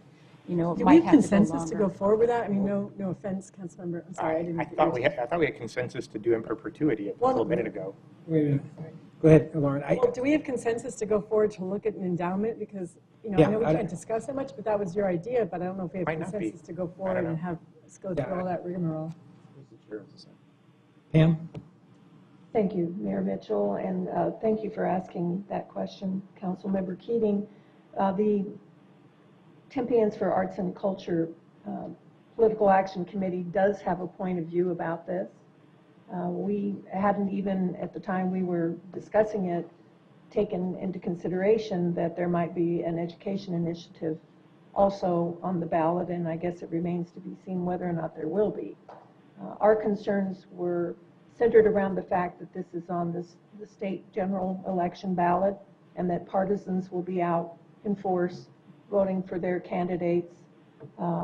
That concerns us because this is a tax. Why we wanted more clarified language that helped people to understand they've been paying it up to this point in time. We do believe that a sunset may have the effect of attracting more yes votes in that kind of climate. It's anybody's guess whether that's actually the case, but we would like to do everything we can to encourage every yes vote that we can possibly get. It also appears based on their testimony earlier this evening that the chamber would be on board if there were some type of sunset. And I believe in terms of the way particularly some voters on the state's general election ballot will view it, that having the support of the Chamber of Commerce and business people might make a difference in the way they choose to vote, yes or no. So that is, we weighed this, but even independent of knowing that there might be another tax on the ballot, thinking that we would be the only tax, and knowing that some partisans will not be in favor of a tax, especially if they don't understand, that they've been paying it for 20 years anyway. So that's our position.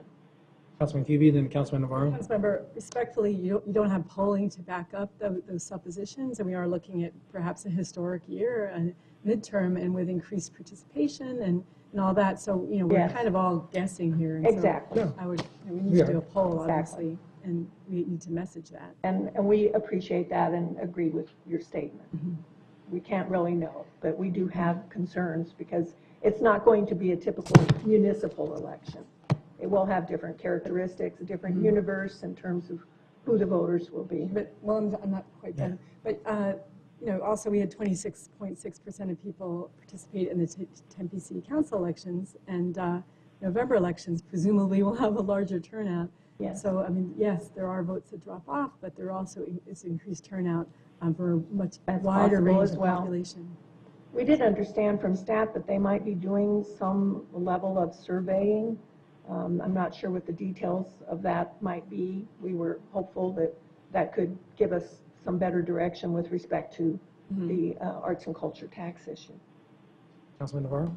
Thank you, Mayor. Yeah, and I'm struggling with this too, as Councilmember Keating, said, and just talking about it. Strategically, you're sitting here just wondering what to do and doing this way or that way. I'm like thinking that a tax is a tax, no matter if it's 30 years or not, and most people it's 30 years. If I'm going to live another 30 years, I'm still paying that tax.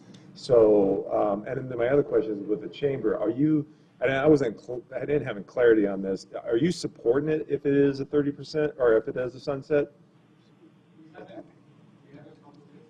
Okay, you have to come down here. We're going to say they dislike it less. Or you just plan on staying neutral?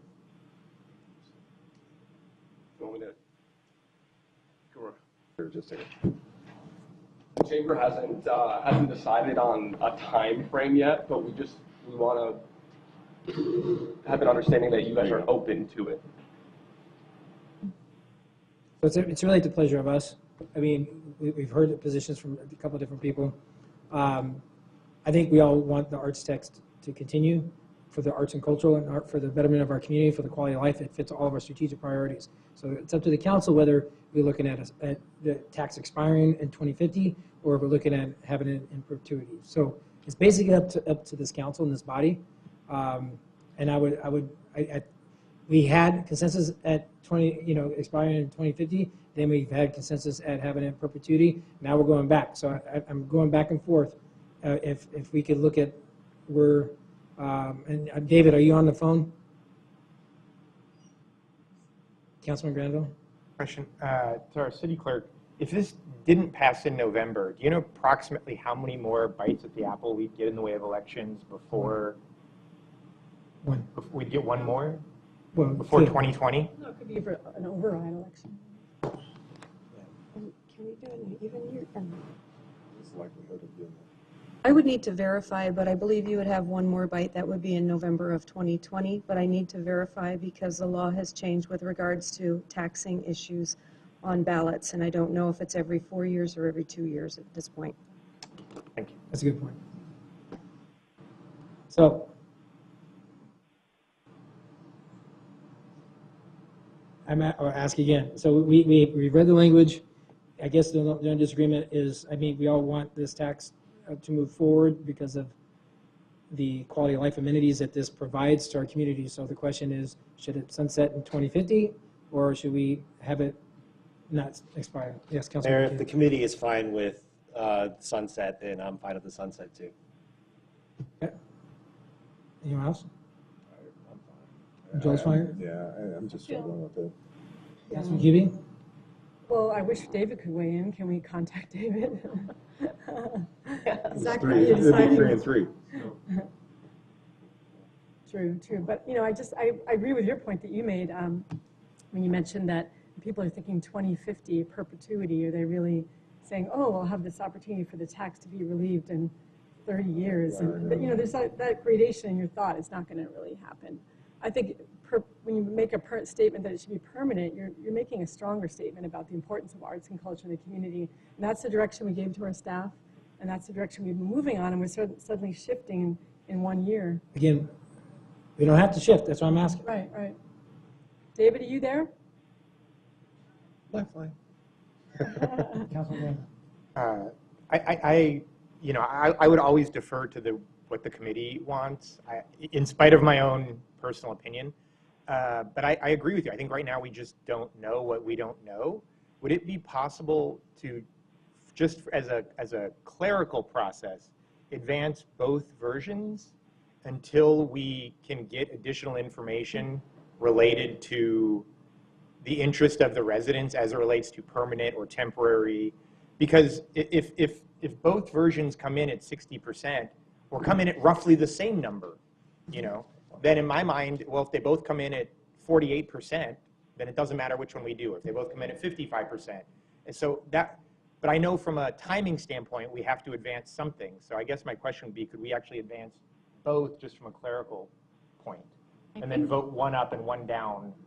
Thank you, Mayor, members of council. We would probably have to look into that, but our initial thought is probably not. We can look into that and confirm. And as much as, yes, Councilman Varno. Well, I'm just wondering, could this be a prior ESESH conversation prior to our vote, just to get some more information? Certainly, we can certainly do that. And Mayor, I'm back on. Sorry. okay. So we were talking about, I don't know if you probably haven't heard the different language, the ballot language that was read that we're looking at for the arts and cultural quality, you know, community tax that we're looking to have in place. So what we've come up with is the City of Tempe's existing art tax of 1/10 of 1% used to build and maintain the Center of the Arts, expires December 31st, 2020, effective January 1st, 2021. A new 1/10 of 1% tax will be levied to fund the arts and cultural throughout Tempe, expiring December 31st, 2050. So the question we have, based on the feedback we've received from some audience members in regards to having it expire in 30 years or having it in perpetuity.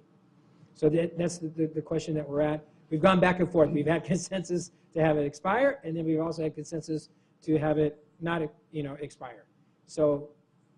And where does it stand now? Well, right now it's having it expire at 2050, but then since you're on, we want to hear what you have to say. I mean, I guess if I had to choose between... In full disclosure, the last been talking about the November election, and Councilman McCuty brought up the point that you're going to have an education initiative that's going to be on the ballot, and it's during the November timeframe. Or Councilman McCuty brought that up. Well, we all brought it up, I guess. But that's one of the concerns, and just looking entirely. And then the original tax did have an initial sunset. But in full retrospect, with the Arts Master Plan, we were looking at having it not expire. That was presented to us a year ago. And Mr. Mayor, one point I'd like to make is that your average Tempe voter who votes in city elections, city ballot, they will themselves have sunsetted by 2050. So if you're looking at 2050 versus permanent, I don't think you're going to make that We're gradation. going to have to do the 2050 election too. Yes, Councilman Navarro. And to that point, I don't care what language we submit right now, because we always at the dais, if we get some more information, then through a needs session, if we want to change that language, I think we have the appropriate time to possibly even do that if we're having a struggle here to do that. Because I'm more I think about this, I'm starting to switch sides, which direction to go. So, but I think that whatever language we pick, I think we have an opportunity to take a stab at it again before we vote. David? Well, I mean, I would say 2050 would be, certainly the soonest I would want it to expire. But I think my thinking on it is that there's always going to be a need for arts and culture. We went through that plan process for a reason and came out with the results that we did because that was based on the feedback that we got through the process. So, I personally wouldn't have a problem with having it be in perpetuity. But, I would certainly still support it if it had a 2050 deadline. But my preference would be in perpetuity. You guys sit down. You don't have to. Councilman Navarro? Mayor, I propose that we just do it in perpetuity, and if we feel like there's additional information that we need to make an adjustment, we make that adjustment on dais. Okay. So is there a consensus to have the tax in perpetuity? Yeah. Okay. That's a consensus. With the language that we had previously read. Thank you, Mayor. We would recommend that we include TPT and use tax and the 1.7 to 1.8 reference also. So we'll work on the language and come back. And one other thing we wanted to mention is the official title language is governed in large part by statute. So we'll need to take a look at that and come back to the council.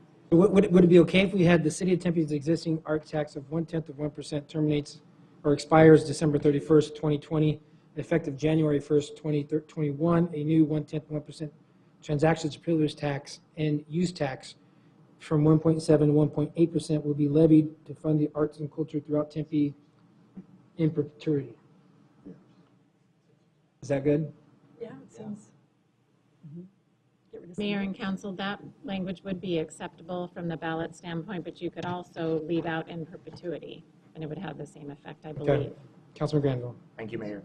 And I would just say for staff and for the PAC, if you get additional information that enlightens us prior to our dais vote, I would take that into account as far as editing what we vote on before we vote.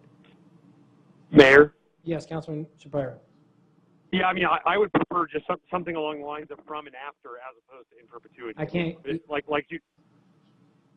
You fell off. Can you hear me now? Yeah.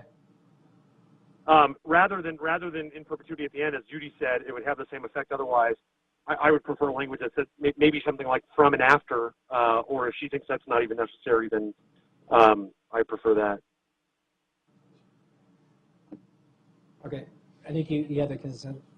And to clarify with Brigitte, I believe this can come back to you as late as June 28th, which gives us enough time to explore. Resolution passed. The resolution would come back to you with the ballot language. Yeah. Well, there is some urgency to this. This from the arts from the committee. There is some urgency to this so that you can get the information out to the residents of our community. Okay. That's the last possible day we can pass a resolution in order for it to be on the ballot in November, right? That would be correct. So good to have a little bit of cushion there. The last date where you have a council meeting scheduled. Mm-hmm. Right. Okay. Thank you. Thank you. All right, next item is a City Council Code of Conduct. Thank you for everyone.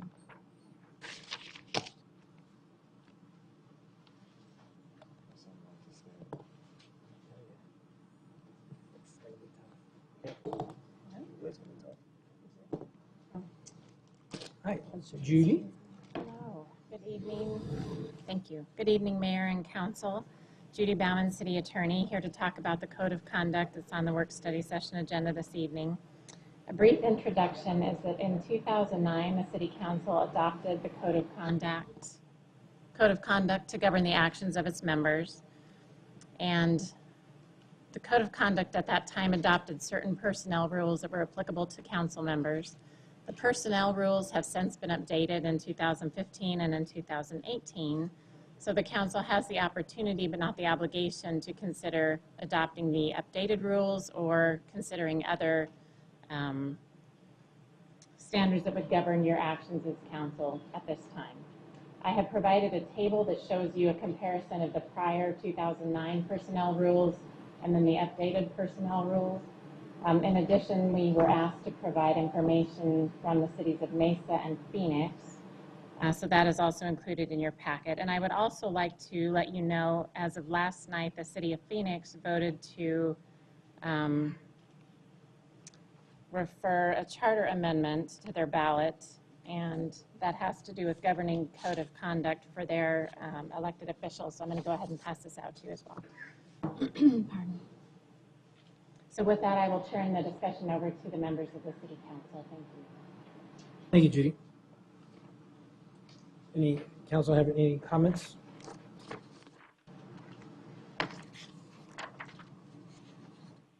Well, first of all, I think we as a city of Tempe are very proud of that we hold our employees to a very high standard, and we expect that most of our employees, that's what we expect of our employees, to hold that to the highest standard.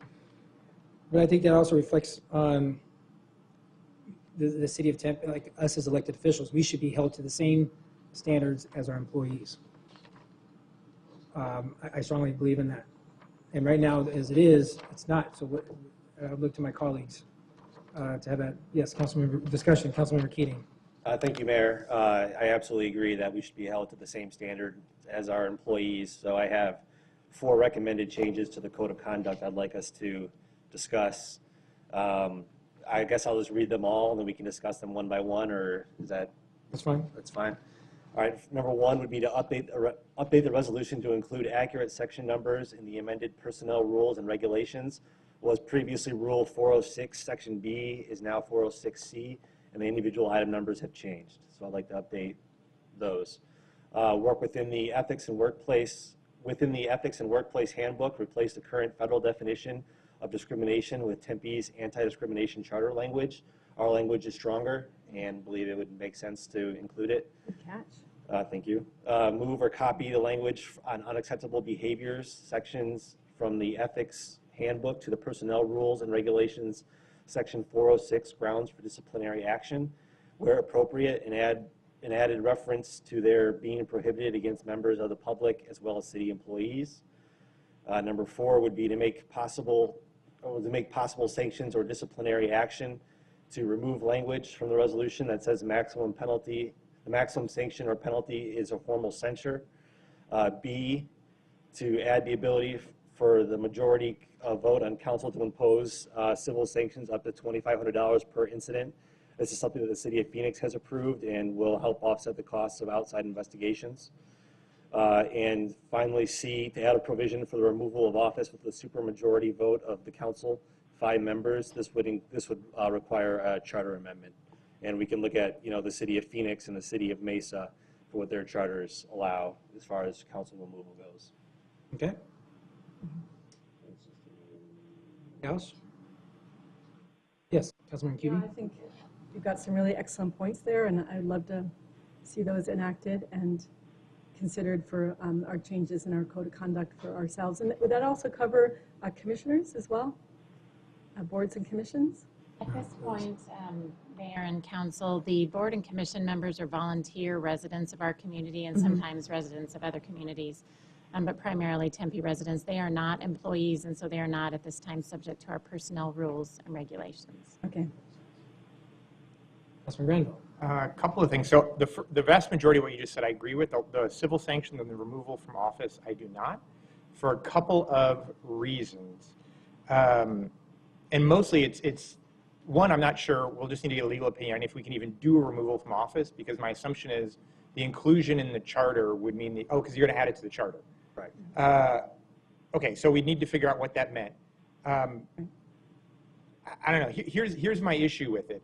So there's two parts. I actually don't think this should apply to our employees either, including us. And that's number 12 and number 9. So for example, number 12 says that it's a code of conduct violation if you engage in conduct on or off duty that is of such a nature that it causes discredit to the city. So you could be voted out of office for doing something that creates discredit to the city if 4 or 5 people up here agree with that. So let me give you some examples of what that might mean. That would mean in 1930, saying that Mexican Americans should be allowed to swim in the same swimming pool as white people. If you said that out loud in 1930, you bring discredit to the city. In the 1940s, it means that black and white people could marry. In 1950s, being called a communist. In 1960, it would be saying that you were an atheist. In 1980, it would be saying that same-sex couples could marry. And in 2018, it would mean saying that the earth is flat or that global warming isn't real and isn't man-made. Because let me tell you, if you said that global warming isn't real and it isn't man-made, I would believe you were bringing discredit to the city because you had no scientific mind whatsoever. And if 3 other people agree with me, 4, that's right, you'd be out of office. No, And 5, so, it's supermajority. supermajority? It's 4 for the sanction, the So- civil. Oh, fair fine enough. For the fine. Whatever it is, it's the conceptual issue that I have. So, and that wouldn't apply just to us. That could be any employee at all, right? If just some random employee decides they don't, I don't know, whatever, they suddenly believe in eugenics, that would, to me, bring discredit to the city. Number 9 also says if you've been abusive in language, attitude, behavior, or conduct towards another employee or the public. So let me give you some examples of things that if a supermajority of people believed, that would be grounds for voting them out of office or removing them as an employee if they're an employee. Let's say you have a bumper sticker or a water cooler sticker or something on your laptop that says F Trump. Well, that is abusive language, right? You're out of office. Let's say you post it on Facebook or Twitter. Let's say you posted on Facebook that someone's a worthless public servant. That would do it. If enough people agree that that is abusive language, even if the person you're saying it about doesn't agree, that's enough. Let's say you're in a grocery store and you get in an argument with the clerk, and the clerk feels like you were abusive to them because you're arguing over the price. That would do it. Let's say you call your kid at the grocery store chucklehead when they're pulling groceries off the cart. Let's say that someone cuts you off in traffic and you give them the 2-finger salute and they happen to be British. You know, you call your friend a moron in jest, and somebody at the next table over at the bar hears you. Let's say you get an email from an ex-girlfriend who says, I'm not happy with the way we broke up or the things that you asked of me after our breakup. You know, or whatever. You say the people that play the lottery don't understand statistics and are a bunch of fools for playing the lottery because it's an idiot's game. That is abusive language. Let's say you're at a sporting event and you just yell out, come on, ref, get some glasses, you're blind. That is abusive language to the referee. The referee doesn't even have to hear you. The person next to you, all they have to do is hear abusive language. And keep in mind, that applies to every city employee, from the garbage man to whoever. And while I have a great deal of faith in the better natures of individuals, I have very little faith in the better natures of factions, right? And I just don't think that we should subject ourselves to that kind of scrutiny, because I can tell you, I have heard every one of you swear, right? Swear at somebody, swear at me, right? That is abusive language. And then it becomes a question of, well, why wasn't anyone bring it up? Well, because the faction didn't permit it. And I feel like voters have chosen what is acceptable, and they have a process to remove someone if it is not acceptable. And that is a recall process. Councilman QB or Councilman McKim? Oh, yeah, I just really quickly wanted, I appreciate your opinion on this, but it's clearly stated throughout our employee rules and regulations that violations may result in termination, and we are setting that. We're setting that standard for them, but it doesn't apply to us. If the maximum penalty is equivalent of a strongly worded letter, is that really a deterrent to someone who is violating our code of conduct? I don't think that this body would take up such. I mean, you gave a lot of examples in I don't disagree with your examples, but I think that a lot of them were, I would say, frivolous. I don't think the council would take up, such frivolous action, and we would take, the removal from office is something there's a lot of gravity behind an action like that, and I don't think that we would be so quick to jump on, you calling referee blind, or me saying that Councilwoman Kuby's cookies always break apart because she doesn't use eggs. That is true. That is so true. Good. Well, I wouldn't know. I just think the council, I had more faith in this elected body to be more judicious about, what they're doing in those actions. Councilmember Kuby. And, a little bit of me thinks he does protest too much, but when I look at the summary of the Phoenix and Mesa language, in Phoenix, we're not talking about throwing someone out of office for using language. Their ordinance that they're putting forward to the ballot initiative allows for the removal by 3/4 vote of council. So if we took that up, it would be 5 members of the council. Allows for removal for any violation of the ethics, gift, conflict of interest, or non-discrimination anti-harassment policies. The Mesa language, which looking at it, I myself prefer, I don't know how the rest of the council feels, but that allows for removal with a supermajority, again, a 5-member majority vote for violation of the code of ethics, for if the council member has been convicted, indicted, arrested, or the subject of a direct criminal complaint regarding a crime of violence, dishonesty, or sexual misconduct. So, this isn't, infringement of First Amendment rights. We're talking about, in some cases, sexual misconduct. And there are, a number of guidelines that we can use. But I think fundamentally we have to adapt our removal language and our code of conduct to reflect modern times. And there are, issues before us that provide us with urgency here. So I would ask us, I'm hoping that we have consensus to move forward to look at the code of conduct and then to have a first initial draft for a charter amendment as well. And I would like to I would like to point out that our code of conduct and ethics for our employees have been in existence since 2009. That Councilmember Keating mentioned. Councilman Navarro, then Councilmember Shapira. Yeah, thank you, Mayor. And, and this is a great conversation. And obviously, I think, we do need to be held to a standard that our employees are held to a standard. I believe that too. And we need to conduct ourselves in a manner that's professional always. I also want to make, a point that, we do represent our constituents. We are elected to represent them and to bring information out to them. So one of my concerns is if we're doing something that impedes us to do our work by representing our constituents, that's what I want to make sure that we're not, detrimenting, what we're here to do. And that is to bring information out, to bring information to this board or to this council that might be, racy in terms of what we might say or what we might hear. But it's a conversation that we have to have, or a conversation that we have to have with constituents at a level. So, and it kind of, brushes around Councilmember Granville's, how extreme and how extreme are we going to be, and what's going to be counted as, well, that's really out of line, so to speak. I think if we can follow or mimic some of the drastic, the extreme stuff that we can say, yeah, that's extreme. That accounts for some sort of discipline, and it's in the range of what other cities are doing. Then I can get around that. I can really get around that. So I just want to say that. But I just want to say that we still have to do our work for what our electeds are asking us to do, and it's to ask those questions or to ask things that have to be presented to this body. So it could have flares of personalities of community. I mean, there's various personalities out there that still need to be spoken about or still need to have a voice. Councilman Shapiro. So a couple questions. What are our thoughts on burden of proof for these things, or is that clearly spelled out? I'm sorry. Say that again. What is there clear language on burden of proof on each of these things, or is that subjective? What's the burden of proof? Council member, I'll go ahead and try to field that one.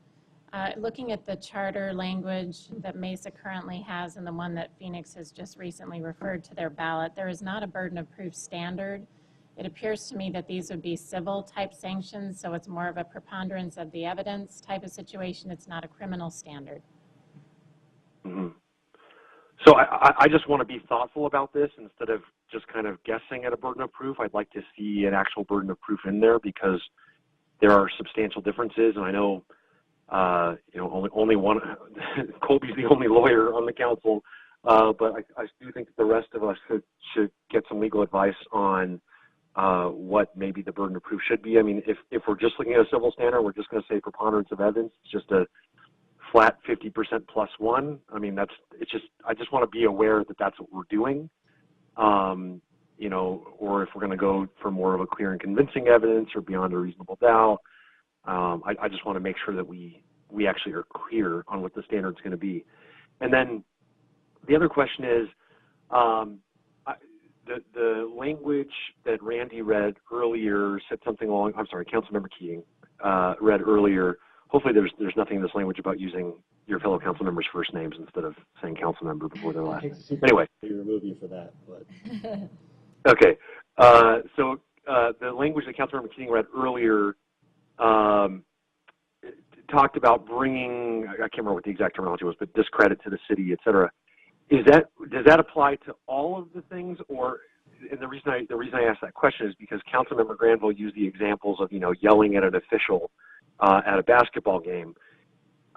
That would not bring discredit to the city, but is the abusive language separate and distinct from the bringing discredit to the city, or does it have to be a combination of the two? I couldn't hear his question. We couldn't hear the last part. I think I could hear it, Well, David. let him say it, please. Sure. Yeah, so my question is, would abusive language alone, so yelling at an official at a basketball game, be enough to be a violation, or would it also have to bring discredit to the city? That's my question. Judy? Thank you, Mayor, members of council. The personnel rule that currently applies to city employees that the council may or may not consider adopting for itself says engaged in conduct on or off duty that is of such a nature that it causes discredit to the city. I guess it's a. And then what was the thing about abusive language? David, I think it's something like conduct versus speech. Okay, but so what Councilmember Granville was saying earlier about yelling at an official at a basketball game, Judy, I mean, obviously this is a hypothetical. Would that appear to you on its face to be something that would bring discredit to the city, assuming the person was not wearing a City of Tempe shirt or saying, hey, I work for the City of Tempe and you're a terrible ref? I would be guessing here, and I might defer to our human resources manager or specialist, but I would guess that the city would not be taking action against an employee in that specific hypothetical, where they don't have any kind of City of Tempe logo or persona. Councilman Graham. So I'll just say, in all, as we craft this, I just want to make clear that situations like that are not what we're talking about. That we're talking about things that actually bring discredit to the city. And then the other issue is I would like to have some clarity on the burden of proof instead of just sort of guessing that because it's civil, it would be preponderance of evidence. Councilman Graham, then Councilmember Keating. Thank you, Mayor. To go to your question, Councilmember Shapiro, there's actually two different sections. Section 9 is abusive in attitude, language, or behavior towards an employee or the public.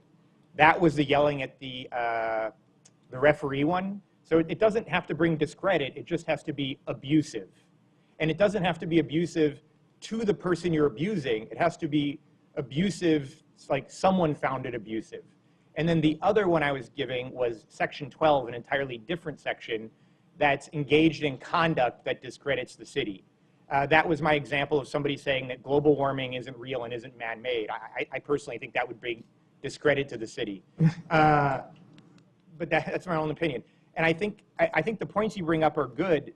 One of the things that we have in our city charter, of course, is that you have to be found guilty in a court, right? Well, there's a reason that we have that standard. One is because it's a relatively high standard, and two, over hundreds of years of common law, the courts have developed a complex set of rules to protect the accused, related to hearsay, related to admissibility, related to all sorts of burdens of proof, and we've developed, a rigorous system that we have tested over 500 years now through common law. That is not to say that the HR group or an outside attorney doesn't do a good job, but it's a different burden of proof, and they're frankly different standards of hearsay and evidence. Councilmember Keating. Yeah, sorry, I was thinking about something else. I didn't realize we were almost done. I'll hold up a sign. Thanks. Like a Wile E. Coyote sign. Yeah, 30 seconds Yeah, left. 30 Nice. second. To Councilmember Shapira's point, the burden of proof right now rests in the council's interpretation of the evidence. And I think that, it should rest in that body. And I do have faith in us to, exercise that power judiciously. I think we're trivializing the word abusive a little bit here when we talk about the language. Yelling at a referee isn't necessarily abusive language. Running on the court, talking about the man's wife and children, getting in his face might be abusive language. But, I'm talking about removal of office for very specific things. And if the city of Mesa and Phoenix's laws are too broad, I'm talking about violations involving any sexual misconduct, violations involving actual or threatening physical harm to someone, violations of applicable criminal laws, repetitive violations or repeat patterns of behavior, perhaps 3 violations within a 12-month period, and retaliation against employees or members of the public for previous complaints. So I'm not talking about, I had an argument with a member of the public and, now this body's going to vote to remove me. I'm talking about some serious misconduct violations in the city chart, of the city code. Mayor. Yes, David. So just I want to revisit this burden of proof issue, because Councilmember King, the problem is that if you say, we as a body can just look at the evidence and make a decision, the problem when you don't set a burden of proof is that different members of the council may be using different burdens of proof, and that's not fair to the accused, to the process, to our constituents. I mean, we need to be making judgments based on the same information, the same standards. And I've mentioned this before. I don't think any other member of the council, and I may be wrong, has ever actually had to sit in judgment of one of their elected colleagues and determine whether or not that person should continue in the body. When I was in the Senate, I was on the ethics committee. I appointed myself to that committee as minority leader because I thought I wouldn't have to do anything. And then, sure enough, Scott Bungart beat up his girlfriend on the side of the freeway. And I actually had to sit on a quasi-judicial panel and basically go through a whole prosecution of one of my colleagues. And I'll tell you that the longest debate that we had in that process was what standard of proof, what burden of proof we would be using. And if I remember correctly, and I don't know if because that may be one of the few precedents in recent memory that we may be able to go back and look at, were those Scott Bungart hearings. I think it may be worth, Judy, to take a look at that. I believe that the standard previously was preponderance of evidence, but that in that case, when it came to removal of an elected official, that the body determined that clear and convincing evidence should be the standard. And I know, Councilmember Keating, it sounds crazy to be so worried about this right now, but I'm just telling you, having been through this, it is critically important that you make that decision at the outset, and it's much better if you do it before an incident happens than trying to guess at what you think the standard should be when something does happen. Councilmember Cubie. To that point, Councilmember Shapira, a more recent example would be the removal of office of Don Shooter for sexual misconduct allegations and the investigative report done. So I think that actually provides a more...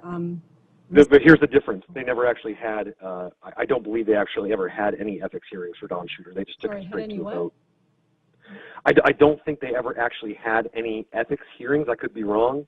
But I think with Don Shooter, they just had an outside investigator do all the work, and then they all voted on it. I don't believe that they actually ever had any ethics hearings. So I'm not saying that that's a wrong or a right way to do the process, but I don't believe that they ever actually, prosecuted him and ever actually went through a process other than just voting on the information they were given. Judy? Thank you, Mayor, members of council. Which is why, hold on, I'm sorry, one other thing.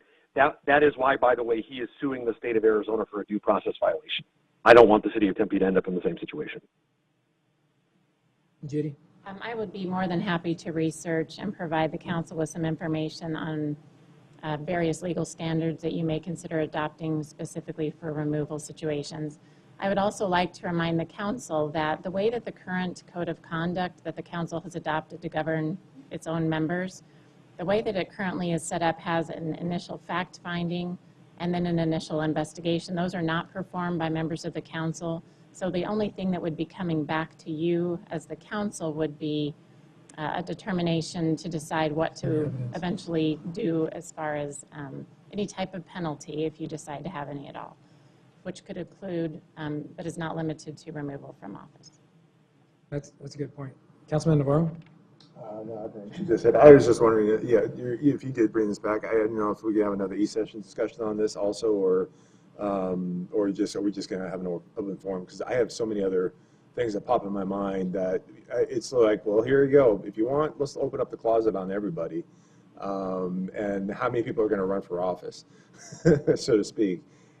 Because we for us as constituents, like I said, we take a chance being up here, representing our community, doing certain things.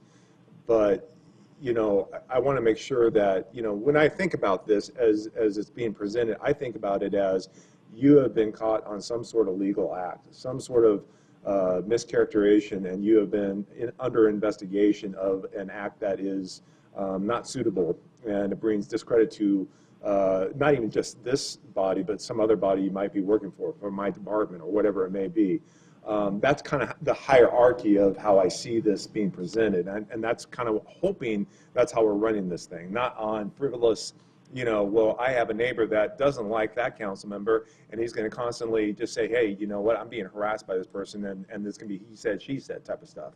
So I'm hoping we don't go on down this frivolous road of those things and be caught up in that stuff. I hope it's more of a hierarchy of some sort of legal ramification. So if I could say, I think there's consensus to move forward with some of the changes in looking at adopting what Mesa has, but having Judy verify what you mentioned before in regards to removal that you mentioned. So I think we want to make sure, and first and foremost, that we're held to the same standards as our employees, if that's fair with the council. Yes. With the employee code of conduct, and then come back to us with other recommendations based on, similar to what, we're not going to copy and paste what Mason and Phoenix has, but we want to do with us, but take some of the language, but have it tailored towards the city of Tempe.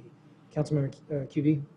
Just thought it might be pertinent to perhaps talk to the City of Mesa attorney as well as the City of Phoenix attorney about their processes, or in the case of Phoenix, they just went through all of this discussion and put forward a charter amendment, so they may have some good information about, the information that Councilmember Shapiro asked you to research. They may have looked into some of that. So. Sure, we can certainly do that. Thank you. And just as a reminder, we can certainly talk about and receive legal advice in executive session with regard to the varying burdens of proof and the standards that may apply. And then any revision to the code of conduct would need to come back to the council for your consideration by way of resolution, so you'd have another opportunity to review it. Okay. Councilman Grandin. Thank you, Mayor. And just as you're doing research, a couple of things, and just to be clear, the two I pointed out, 9 and 12, I disagree with them applying to our employees too, not just us. Because take, for example, and this is the other thing I'm trying to figure out, and maybe you can give us some more clarity on this, is let's say I go to Tombstone for the weekend, with my friends, and we watch the little OK Corral shootout, and a fight breaks out, and somebody, somehow or another, something happens, and somebody thinks it was me, right? And they're like, that guy's a Tempe City Council member. And so they come visit Tempe from Tombstone or from wherever, Bisbee, wherever. I'm not even in Tempe. I'm not even working. I'm not wearing a Tempe shirt. Is it like Councilmember Navarro says, do we now have a he said, she said situation where I've engaged in conduct that discredits the city, or there's an accusation that I was abusive in language or behavior, even though I was not even in the city of Tempe and wasn't even interacting with a Tempe employee. I think we're going to need some clarity on when this does or doesn't apply as well. Not just to us, but also to our employees in general. Councilman Keating. So do we have to go through and get consensus on the first 3 points then? It sounds like we're coming back with the, so we're good with all three? Do I have to read them again or anything Read like them that? again just for the record so we have it. Okay. To update the resolution to include the accurate section numbers in the amended personal rules and regulations, what was previously Rule 406, Section B is now 406C, and the individual item numbers have changed. Within the ethics in our workplace handbook, replace the current federal definition of discrimination with Tempe's anti-discrimination charter language. Move or copy the language on unacceptable behavior section from the ethics handbook into the personnel rules and regulations section 406, grounds for disciplinary action, where appropriate, and with the added reference to their being prohibited against members of the public as well as city employees. Okay. You could give, you read it into the record, but we're also, you can hand it to our city attorney and our city clerk. Yeah, I'll email it to you. Does that work for you? Thank you. All right, thank you. All right, we're going to take a short break, and we'll reconvene to go over the low acuity pilot program update and then speed limits. That's all that's left. Did we table the other one? Yeah. Did it actually happen? I'll say that. No, not yet. It will, though. It'd be fun. Have in your seat. All right, we're going to go ahead and continue the work study session. If we could go ahead and bring up the chief for the low acuity pilot program update.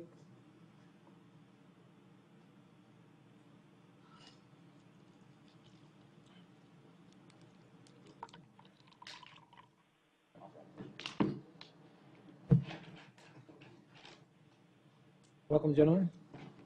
Good evening, Mr. Mayor, members of council. Greg Reese, Chief, Fire Medical Rescue. Craig Fredericks, Assistant Chief, Emergency Services. World Duty Deputy Chief. All righty, let me make sure I hit the right button. I take it's this one. So we're back here tonight to update you on the low acuity pilot that we will discuss the period of time that we evaluated the unit in a practical environment. Tonight what we're going to discuss, it aligns with the safe and secure communities, which is council's priority one. Ours is the response time, directly relates to the response time, and that is one that is built around the ALS, or the Advanced Life Support Incidents. Background, for the sake of time, we've been in front of you many times over the past few years as we set out to evaluate our stations and try to stay ahead of the growth and some of the demand for our services. Some of the milestones that I put up here just to really lay the foundation for where we are tonight and remind us of where we've been. We came before you with the request for a station location study a few years back because we felt we needed to update our station location study and again take a closer look at our demand, our response time, what was happening around the city before we made investments in facilities and resources. We did come back and present those findings in March of 2015, and at that time we started to have some discussions not only about the stations, but there were questions about the resources and how we could grow with the call volume. And one of the challenges that was placed before us was to look at alternative ways to deliver our services. And since then we have done that with not only the PAS, but with what we're going to provide to you tonight, the information that we're going to follow up tonight.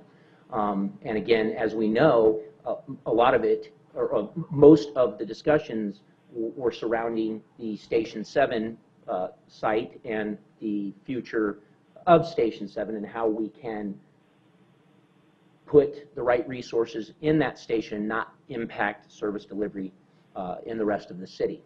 So on June 8th of 2017, after you approved us to move forward and run a low acuity pilot to to take what we conceptually had come up with and put it in a practical environment to ensure that it could do the things that we wanted to do and adjust as needed.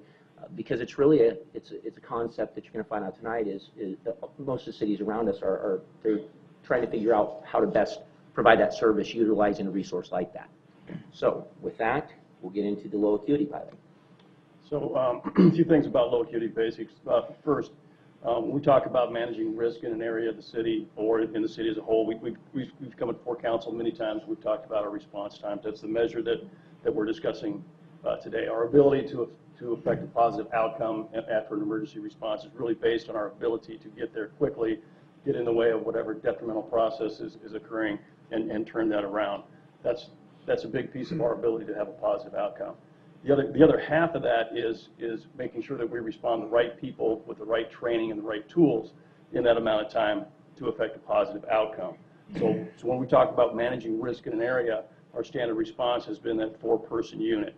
We put 2 paramedics and 2 EMTs because that's the number of people and configuration that does well at handling higher level emergency calls. We put all 4 of our firefighters at different ranks. That's the number that works well with mitigating hazards and fires and hazardous materials. Yeah. Oh, look at that! Wow, way to speak it every time. How did I pull that off? Nice work, Chief. Good job, guys. Is that what you're texting in? Yeah, they were a little late. I We hope wanted you them down can- here when we came. So responding to the right amount of people, that's why our standard response is that 4-person unit with 2 paramedics, as I said, 2 EMTs, firefighting experience, trained in hazardous materials. That's our all hazards approach. If we want to manage risk in an area, that group can handle any type of a call that occurs. What's a low acuity? It's a 2-person response. Everything all right? I'm just hoping we shouldn't be evacuating right now. Okay.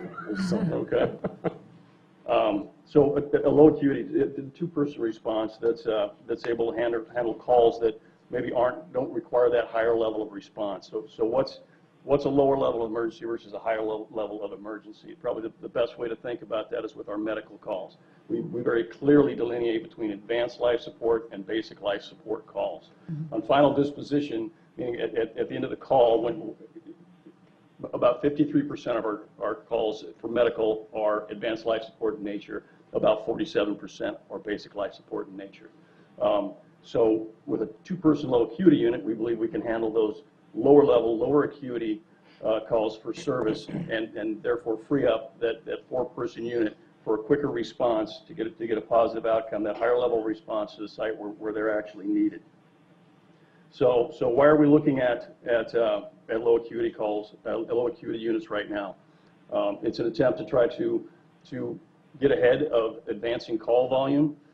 In the station location study that we presented to you folks, to the council and city management earlier, a couple of years ago, we talked about increasing call volume. Our call volume has been rising at a level of a little over 4% for about 30 years now.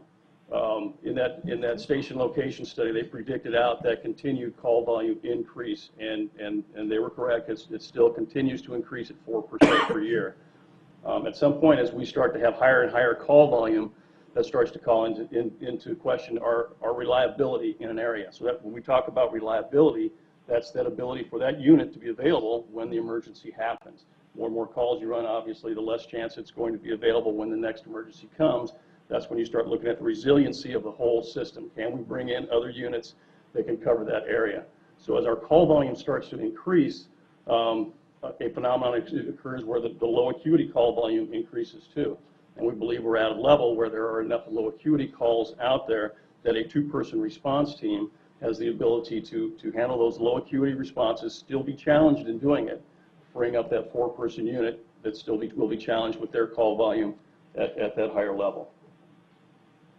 Can you get that next slide, please? I'm sorry, and one other reason, obviously, is what we're talking about is Station 7. When we open Station 7, we will take one of our 4-person units from one of our existing multi-company stations and put it into Station 7, and we will replace that unit with a low acuity unit. So we designed this pilot with council's permission and direction. We wanted to test the system within our city.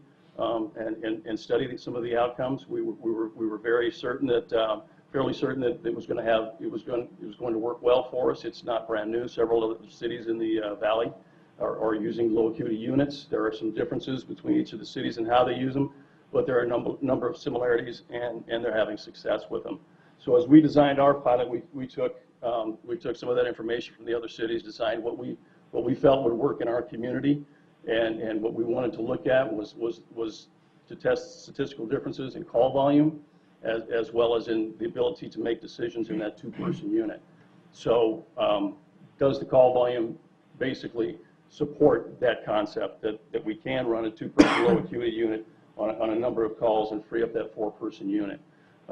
Statistically, we wanted to look at that. The decision-making piece of it too, we configured our two-person low acuity unit with one captain and one captain paramedic and one firefighter EMT. We wanted a captain on there because they're obviously accustomed and experienced to making those higher level decisions, trying to learn from some of the communities around us that have put low acuity units up. It works better if you have that person who is used to making those kinds of decisions. In terms of when you don't have that person on there, what you have is the low acuity unit calling for help more often, pulling those four-person units out of service to help with things that maybe could be handled with that two-person unit. And then the paramedic level of care as well, for the ability to, when you arrive on that basic life support call, that turns into to be something higher than what it sounded like on the phone to the dispatcher, who does a great job, but sometimes because of that information exchange, it may be dispatched as a basic life support call should an advanced life support. So we have a paramedic on there able to initiate care while that next unit comes in. We placed the low acuity unit at our Station 1. It's one of our busier companies. We wanted to place it there without changing the configuration of the station. We didn't want to put the community at risk while we studied this new concept. So we left the two four-person units there. There's an ambulance that runs out of that station as well as a battalion. Then we placed a low acuity unit there to minimize risk for the public. And it's a busy station, so we knew it would run a number of calls. We ran that pilot from October through January, so October of last year, and we took the data from that and we shared that with ORH, the company that did our station location study, and they've given us back some preliminary draft reports that we have some information on at this point. All right, so once the unit was in service, after we were finished, we took a look at the calls that we had. And during the pilot period, we had 616 calls for service total. That's how many calls the low acuity ran. Of those, 507 were categorized as low acuity. So those are the lower level emergencies that the unit was designed to respond to. The reason for the discrepancy is the unit would respond if there was an immediate threat to life or health and they were the closest unit, they would respond to those calls as well. And out of those 507, the accuracy of the initial dispatch was 98%. That means out of the 507 calls, 11 of those calls, they had to call for more help, which is that's a very high percentage. We find that's pretty accurate. Every day, we found that they responded to about an average of 4.6 incidents by themselves, so those low acuity calls that they could handle by themselves. In addition to that, they ended up responding to an additional 2 calls every day where they would help on other kinds of calls. So they may have responded to a structure fire, or they may have been closest to a heart attack or a stroke or something like that. And they would go and render care until the 4-person unit got there and took over. Like I said before, it was 11 calls was the discrepancy between the low acuity dispatches versus they needed to call for more help. We did find that there were no detrimental outcomes from any of those calls. So nobody suffered any ill effects because of the pilot. The response times to low acuity calls remained within acceptable limits. They were responding within the first 2 unit area of Station 1, which is the Apache McClintock basic area there. Next one. And so the future of the low acuity unit in Tempe, we're looking at the opening of Station 7 in the summer of 2019. Like Chief Frederick said, that's going to entail some shifting of apparatus. That's kind of why we wanted to do the pilot now, so we had enough time to analyze the results of it. So we'll be moving a 4-person unit out of one of our existing stations. That's going to require backfill because all of the companies that exist now are too busy to handle a station's call volume by themselves. So that's going to require backfill, and we're looking to do that with the two-person low acuity unit. It's going to be stationed next to a 4-person unit, so you'll have a high risk coverage, and you'll also have low risk response coverage in the station there as well. We find that the call volume through modeling and through the pilot that we ran, a low acuity unit's going to run about 40% of the total call volume that a 4-person company would run. So if they're running 2,500 calls a year for the 4-person unit, the low acuity would run about 40% of those calls. And that's through low acuity unit calls. Also, when the 4-person company is out and the low acuity is closest, they would respond to those calls as well. So, Yeah, Councilman Cubey? So why not locate the low acuity unit in the center of the city? in the center of the city as far as? In a central location, and not the southernmost station.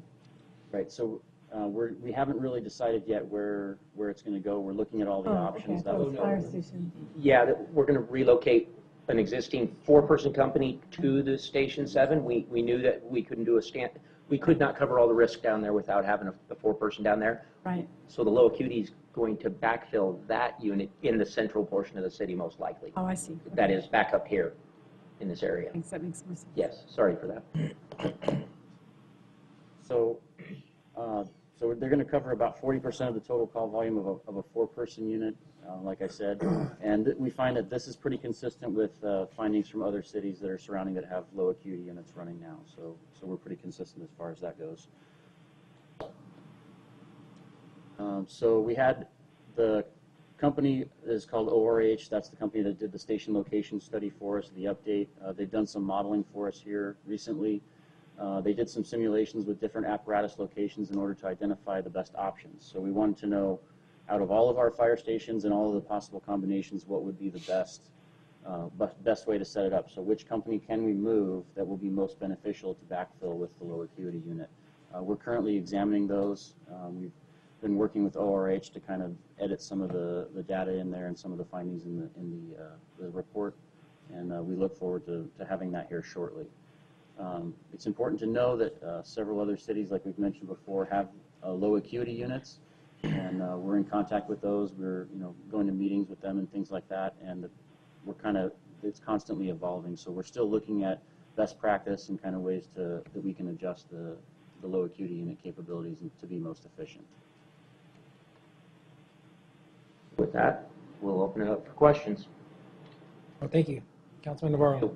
Oh, no, thanks. No, I appreciate it. I just, with what's going on and the great presentation by you guys, and thank you for the service and thank you for the pilot, because I'm proud of this department, for one thing, because we're experimenting and trying new things. We're looking and studying other departments. We're venturing into, various other things with helping vets and piloting, pseudo community paramedicine type programs and telemedicine and a whole bunch of other stuff to really have a better outcome for our constituents, a better response for our constituents, and to reduce the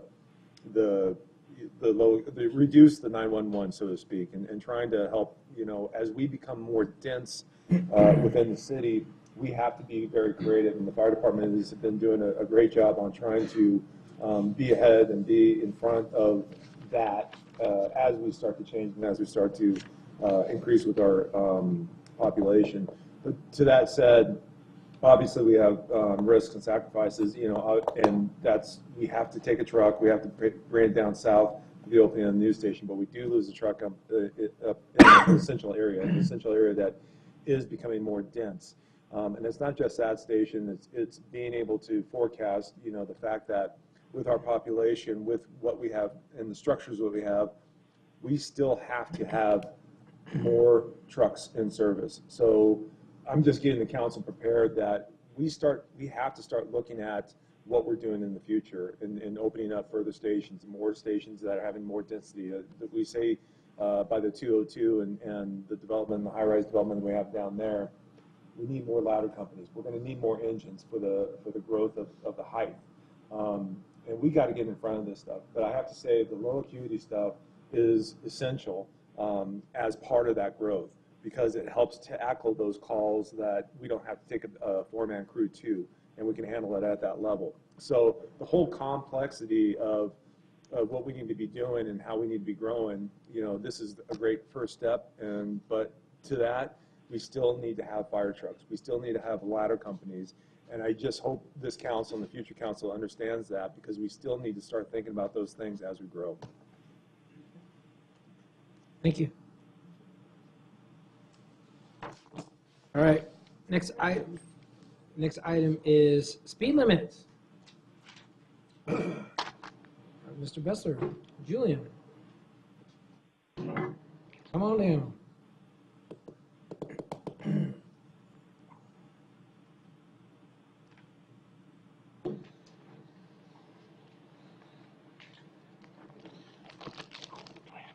All right. Mayor, Council, my name is Julian Driesing. I'm the City Traffic Engineer. I'm joined here today with our Public Works Director, Don Bessler, and we're here to update you on speed limits. In April of last year, we brought forward some criteria that I'll speak to further in the presentation about some analysis that we've done, and we'll present the results to you tonight. So this speed limits really relates itself to our Vision Zero goal, and that's to reduce fatal and serious injuries in the city of Tempe to zero. And so speed limits is directly related to safety, and I'll speak to that on the next slide. When we're talking about safety, speed is a major contributing factor in many traffic crashes. And, so when I talk about speed, a lot of times people say, well, I'm a safe driver, I can drive at high speeds, and it doesn't affect me. If you look at the diagram on the top, the issue really has to do with being able to come to a complete stop. So in this scenario, the driver of the green car notices that there's a group of children crossing the street. It takes a certain amount of time for that driver to perceive and see that those students are crossing, for the brain then to decide what is the reaction that needs to happen, and then for the signal to go to the foot to depress the brake. In that amount of time, the vehicle travels the reaction distance, that first segment on that diagram. At the point that the brake is then depressed, then there's the braking time that takes place before the car comes to a complete stop. So the issue with speed is that the faster you're going, the longer both the reaction distance and the braking distance takes. And so that's really the issue. This chart on the bottom right is one that we shared with you when we were discussing. When we were discussing the roundabouts, but really there's a direct correlation between speed and the crash risk and the potential, especially for pedestrians, of fatalities. Another issue that can come up is speed differential, and that can also be a contributing factor. When we talk about speed differential, we're talking about the difference in speed. So an example might be that a road is posted at 30 miles per hour. You're going to get a certain percent of the population that is rule followers, and they're going to go that 30 miles per hour. There might be another segment of the population that feels like, due to the characteristics of the roadway, that maybe 45 miles per hour is a reasonable speed to travel. When you have that disparity, that's a lot of times where you might see rear-end crashes, people weaving, some of that other risky behavior. So when it comes to safety, we're really looking at that speed differential as well as just the fact of braking. When we're looking at speed limits, we believe that speed limits should be appropriate for the conditions. So if there's certain geometry, if there's curves or sight distance issues, that's a reason that maybe you would have a lower speed limit. Speed limits should be reasonable. So an example I like to use, in the Mill Avenue district, you really wouldn't have like a 45 mile per hour speed limit where you have signals close together, you have a high pedestrian and bicycle population, and just a lot of people moving around. So same thing on the freeway, you wouldn't sign it at 15 miles per hour. So it needs to be reasonable. And then what we're really ultimately looking for is driver compliance, and that improves when you have consistency and continuity on your system. So just a little bit of background. Why are we talking about speed limits? If we set them once, isn't that good enough? What we see is that we need to look at them every once in a while because traffic conditions change over time. It can be a result of demographics. It can be a result of redevelopment. We're seeing increased density in our downtown and throughout Tempe. People's travel patterns change with technology. We've noticed with phone apps, Google Maps, Waze, some of these other applications, people's travel patterns are changing because they have data that tells them a more direct route or a faster route, and that changes trip choice. So any changes to the Tempe City Code or any changes to the speed limits, they're in the city code, so it requires a 2-hearing process. And so traffic engineering, we periodically review these speed limits. The last time we did that was in 2007.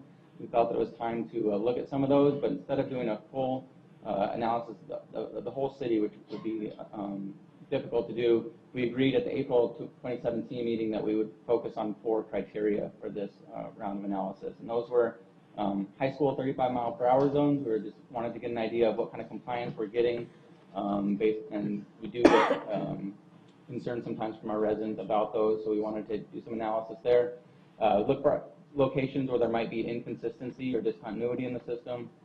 Addressing the issue of arterial mid-block changes, where oftentimes drivers aren't expecting a speed limit change halfway through a block. Generally, those changes take place at the 1-mile block. And then lastly, get an idea of some recently completed streetscape projects to see if the changes that we made out there had any correlation to travel speeds on those. And so based on those 4 criteria, these were the study locations that were analyzed. And so that first bullet point covers a number of different areas. The rest on the left column are arterial streets, and then on the right are more collector and local streets that were analyzed. When we were doing our analysis, here are some of the study factors that we looked at. We began by collecting speed data, and we looked at prevailing vehicle speeds. And the number that generally is used in traffic engineering as a starting point is the 85th percentile, and that's the speed at which 85% of the traffic is going at or below. There's always generally a certain small percentage of the population that will exceed the speed limit no matter what, and within that, that's that 15% that's left out. So we're really trying to reach the largest percentage of our drivers as possible. We look at physical features, we look at crash experience along corridors, at intersections. Is there certain roadside friction? Is there a lot of buses stopping? Is there parking? Pedestrian and bicycle activity, we want to make sure that we're being cognizant of our vulnerable users and that we're creating an environment that those users feel comfortable. Traffic calming, that's usually more in a neighborhood setting, but are there speed humps or traffic circles or such? And then ultimately, we still have our goal of trying to move traffic and reduce congestion. And so with proper speeds, we can better time our signals and move traffic on our network. As a result of the analysis, these are some of the proposed changes or points for discussion. We're definitely open. These are the high school 35-mile-per-hour zones. We are proposing the idea of keeping the 35-mile-per-hour zones, but perhaps looking at a smaller window when the larger portion of students, faculty, parents, staff are in those zones, and then when outside of that window, it would revert back to what the normal abutting speed limits are in the area. This is something that some of our neighboring cities have done either with flashing lights or with static signs. So, these are the arterial street locations. I'd be happy to, if there's certain locations that you're interested in discussing, I'd be more than happy to explain kind of some of the thought process and some of the analysis that went into these. Really what we're looking for is continuity through sections. We have a couple locations where we did like a streetscape project, one of those being University, Priest to Ash, where we have seen reduced speeds. But then we have other ones like Broadway, Mill to Rural, where we're recommending that the speed limits stay the same. Some of these are just unique conditions, like for example on Guadalupe Road, where the town of Guadalupe, the speed limit is 25 miles per hour, then it currently jumps to 40 miles per hour, then 35 miles per hour by Compadre High School, then 40 miles, and then at Kyrene, that's 45 miles per hour, and that's really a very small stretch. So, for example, we're recommending that from the town of Guadalupe to Kyrene, that would just be a consistent 35 miles per hour. So these are some of the kind of the small things we're just trying to clear up. Councilman Cubey? Mayor, what about Rural Road, Broadway to Alameda? What's the justification for having variable speeds for that stretch? So currently that's a mid-block change, and so it's 35 miles per hour until you get to Alameda, then it changes to 40 miles per hour, or rather it's 40 miles per hour until you get to Alameda coming from the south, and then changes to 35 miles per hour. There is a school there. There's the Our Lady of Mount Carmel. No, I know, but so you're advocating it because it's a school to go to 40? We're 35 to 40? we're trying to get rid of the mid-block speed limit change, and so another option, I guess, would be to go 35 miles per hour south to Southern. When we were looking at 85th percentile speeds, they were more on the higher end, and so we were just trying to better incorporate that. But unless I'm misunderstanding it, we're creating a mid-block change at Rural Road, Broadway to Alameda. It's currently 35, and we're suggesting it'd be 35 or 40, depending, right? I would leave that open to discussion. It's not. It's dissimilar from the other high school locations where it's a noted like school zone. In this location, there is a school there, and the speed limit changes, but it's not identified specifically as a school zone, if that makes sense. So right now, the speed limit changes at Alameda from 40 to 35. If we wanted to keep that 35, what we're saying is that perhaps that we could look at specific hours that would correlate with the school, or we could, or we could leave it as is, or we could extend the 35 south to Southern. But what we're really trying to get rid of is that mid-block change where people, that the roadway doesn't really change, the lane width stay the same, kind of the friction along the sides change, and we want to make sure that drivers are aware when we have the speed limit changes. Joel? Thanks, man. That was a great conversation because, I mean, that was one of the pieces on rule between, really between Southern and Broadway where it just fluctuated, it seemed. And people got caught. And that's where we had, I've gotten many emails on the fact of, well, it was 40 or 45 at a time. I have no idea. I think it was done 35, then pops up to 40 again, so it's an inconsistency that upsets a lot of the people.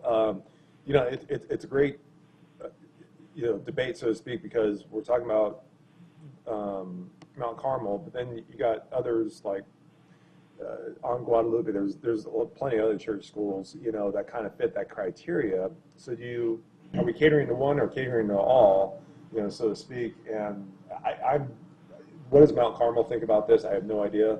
I think they have a say in this because their speed limit was 35 for the longest time. Now it goes, let's say it goes up to 40.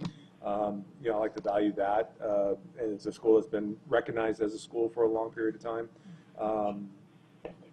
But I kind of, the flashing school zone lights, I wouldn't be opposed to that in that area during that peak time. And then it goes back to regular normal traffic. That makes more sense to me. Yeah, and I would like to point out we have not reached out to the schools. We wanted to first get some direction from council. If there was some direction that the council wanted to go, at that point we'd reach out. We didn't want to waste our time if that was the direction that we wanted to go. So this is the arterial locations, and then this following slide is more collector local streets. Just that we identify that the speed limit seemed different than what we would expect based on neighboring streets and how they connect. And so here's the proposals there. Lauren? Yeah, about this one, so it makes so much sense to me at College Ave to go from 35 to 25. There's very visible and well-used bike lane there, and it can be kind of a narrow street. But when you look at Hardy Drive, that's also, since you did the last, maybe you haven't, I don't know if you've changed the speed limit since the Hardy bike lane, or if you're doing it now, but to go just from 35 to 30, I'm wondering why that's not 25, considering another prominent bike lane goes from 35 to 25. On Hardy, this is just the portion between Broadway and Southern. On the rest of Hardy, it's currently 30 miles per hour. This is the only segment that's 35, and so we were really looking for that continuity. Okay. That makes more Just sense. trying to make it consistent. Okay, that makes more sense. Okay.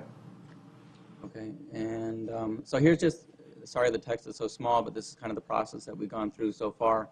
Back in January through March, we developed those 4 criteria that we presented. Then in April, we presented that to council, mayor and council, and we got direction to move forward with that. So then between September of 2017 and February of this year, we collected the data, analyzed it, and then came up with the recommendations that we presented today. On April 10th, we presented that to the Transportation Commission.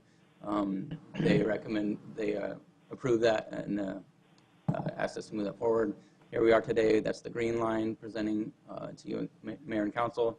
Depending on some of the school discussion that's taken place, we would plan on then reaching out to the school districts and any other affected schools. The next step would then be to submit a request for council action to amend the city code. There would be 2 public hearings that would go along with that.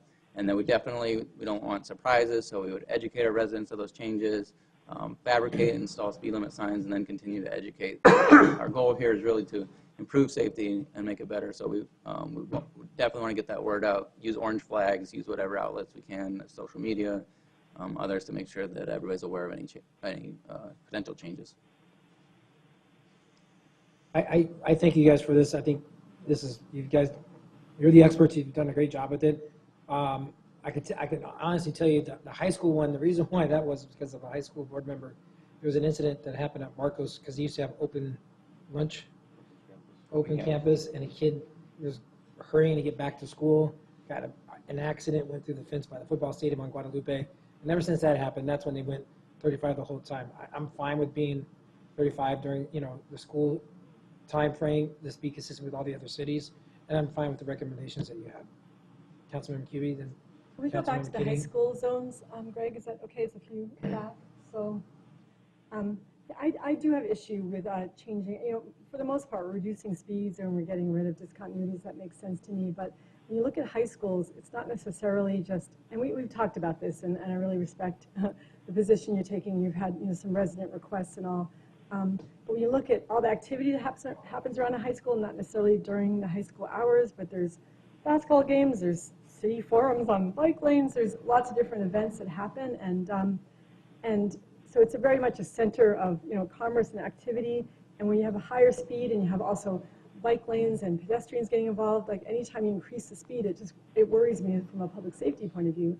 I know other cities do this, and I know also that for autonomous vehicles, this could be an issue. And I realize you made the excellent point that autonomous vehicles have to adapt to variable zones around high schools in other cities, so they'll have an algorithm to deal with that. But I also know autonomous vehicles, they don't necessarily work with prevailing speed. They go to the maximum speed possible. So I worry about autonomous vehicles going to the maximum speed possible in a school zone, and that has worry because I know we're doing this not just for now, we're doing this for 10 years from now, and our world may be so different in 10 years. And so I just worry about that aspect of increasing the speed around high school areas where there's so much activity. Thank you. I think that's a relevant. Councilman Keating and Councilman Grandin. Thank you for your effort in this. It was a great presentation, and I fully support your recommendations. Thank you. Councilman Grandin. Thank you, Mayor. A couple of quick things. First off, I would be remiss because I think I've gotten emails now for 6 or 7 years from Mr. Palmer about, he was here earlier, he missed the window. He wanted me to forward his concerns about sort of north-south speeds on Mill and McClintock and rural. And so that does at least transition to one question, is the speed limits don't do much good without enforcement, which I agree with the statement on that. So as part of this, if we could just work with PD to figure out, if we're going to go from 35 to 40, okay, but that doesn't mean we're going from, 35 to 40 plus 7 or whatever the case may be. Additionally, as it relates to school zones, I agree from a conformity standpoint that makes sense. But the concern that I've heard from people is just I don't necessarily know when I'm in a school zone, right? Mount Carmel is not obviously a school. I mean, it is, but it doesn't sort of scream school necessarily. So if there's a way we could put something on the street, some paint or something, to let people know, I mean, that's the case of Mount Carmel, it's the case of Tempe Prep, it's the case of a bunch of schools that just aren't obviously schools as you're going through that school zone. And you might not see that sign. I think some paint on the street might help if that's permitted under federal guidelines. And then the last one being is, I remember years ago when we were looking at the auto photo radar cameras, the ones that would take pictures, like 70% or some absurd percentage of all of the photo radar came from one location, and that was the rural northbound location on Baseball, by baseball stadium. Yeah, by Rio Salado or that area. And that's because everyone believed, rightfully wrongly so, that the speed limit was faster than it was. And so I think from that 85% standpoint, what's 85% of the people doing the speed limit? I think in that area, it's been pretty clear over the years that people assume the speed limit is higher than that. But that wasn't one of the areas you changed. It's still 35 miles an hour. We actually addressed that a long time ago. Speed limit? Because you went from 45 to 35. So the reason why people got caught is because it was a short distance, but the disparity between coming southbound or northbound, you went, it was a 10 mile So per it was hour 40 difference. rural to Rio There was like Salado, and there was a then big difference. It southbound wasn't, to Rosita. you didn't go like to 35 to 30. Yeah. You know what I mean? It wasn't gradual. That was, but we fixed that a long time ago because that was a I big think, issue. I think the part from a continuity standpoint that's always confused me is if you look at McClintock, as you get close to the 60, the speed limit is, I assume, 40. If you look at Priest, I assume the speed limit is 40. But when you're on, in Mill, obviously it wouldn't be because you're not going anywhere on Mill. But then on rural, the speed limit is 35. And I think just from a continuity standpoint, it's always, for me at least, created confusion, maybe not for other people. And I can look at my map. I know that Mill turns to 35 when, And that makes when sense. you get by Tempe High. Sure. And so as we get closer into ASU and the downtown, we see a lot more 35 mile per hour zones. And I could certainly see when the stadium district starts to get built out, I think 35 is going to be optimistic for our speed limit there as we've got tall buildings on all sides and people crossing over. But right now, there's just not much there. And so I would make the argument for that being 40 miles an hour, but I also want, I defer to you to keep people safe. Don? So, Mayor, one of the things that I'm making notes for us here is that as this goes forward, assuming it goes forward tonight, that we need to do some, before it goes anywhere else in the public, we really need to sit down with our school partners and talk about what their thoughts are about their site, but also what constitutes, especially if we move towards this differential, like during school hours, what do they believe is an appropriate time for school hours? Because for high schools, they have, as you well know, activities almost every night. I gotta go pick up my daughter right after this. Yeah, 'Cause she's till dancing. 7, 8 o'clock at night. So that's the kind of conversation we'd want to engage with. The school hours are normal school hours. That's how it is. That's how it used to be too here, until that incident. So it's, We'd be the normal school hours, We definitely would want to know from the especially the building high schools that principal. are on the main arterial streets. Yes. I contend that our streets are changing and they're going to be changing even more so. And when I look back at this high school zones, I mean, let's just isolate a couple of them. One is McClintock. We have bike lanes right there. So we're advocating maybe to increase the speed. 40 miles per hour is like probably certain death on a bicycle. And there's a bike lane there. So we're encouraging people to ride bikes there, yet we're going to increase the speed limit at a certain time. That really worries me. And then I look at Tempe High School on Mill Ave. That happens to correspond with the bridge, and as a bicyclist going down, going under that bridge is really kind of scary as it is already, and to actually increase the speed there. So in that area, it's currently 35 miles per hour. Right. And so the portion that would go to 40 miles per hour would be south of Broadway.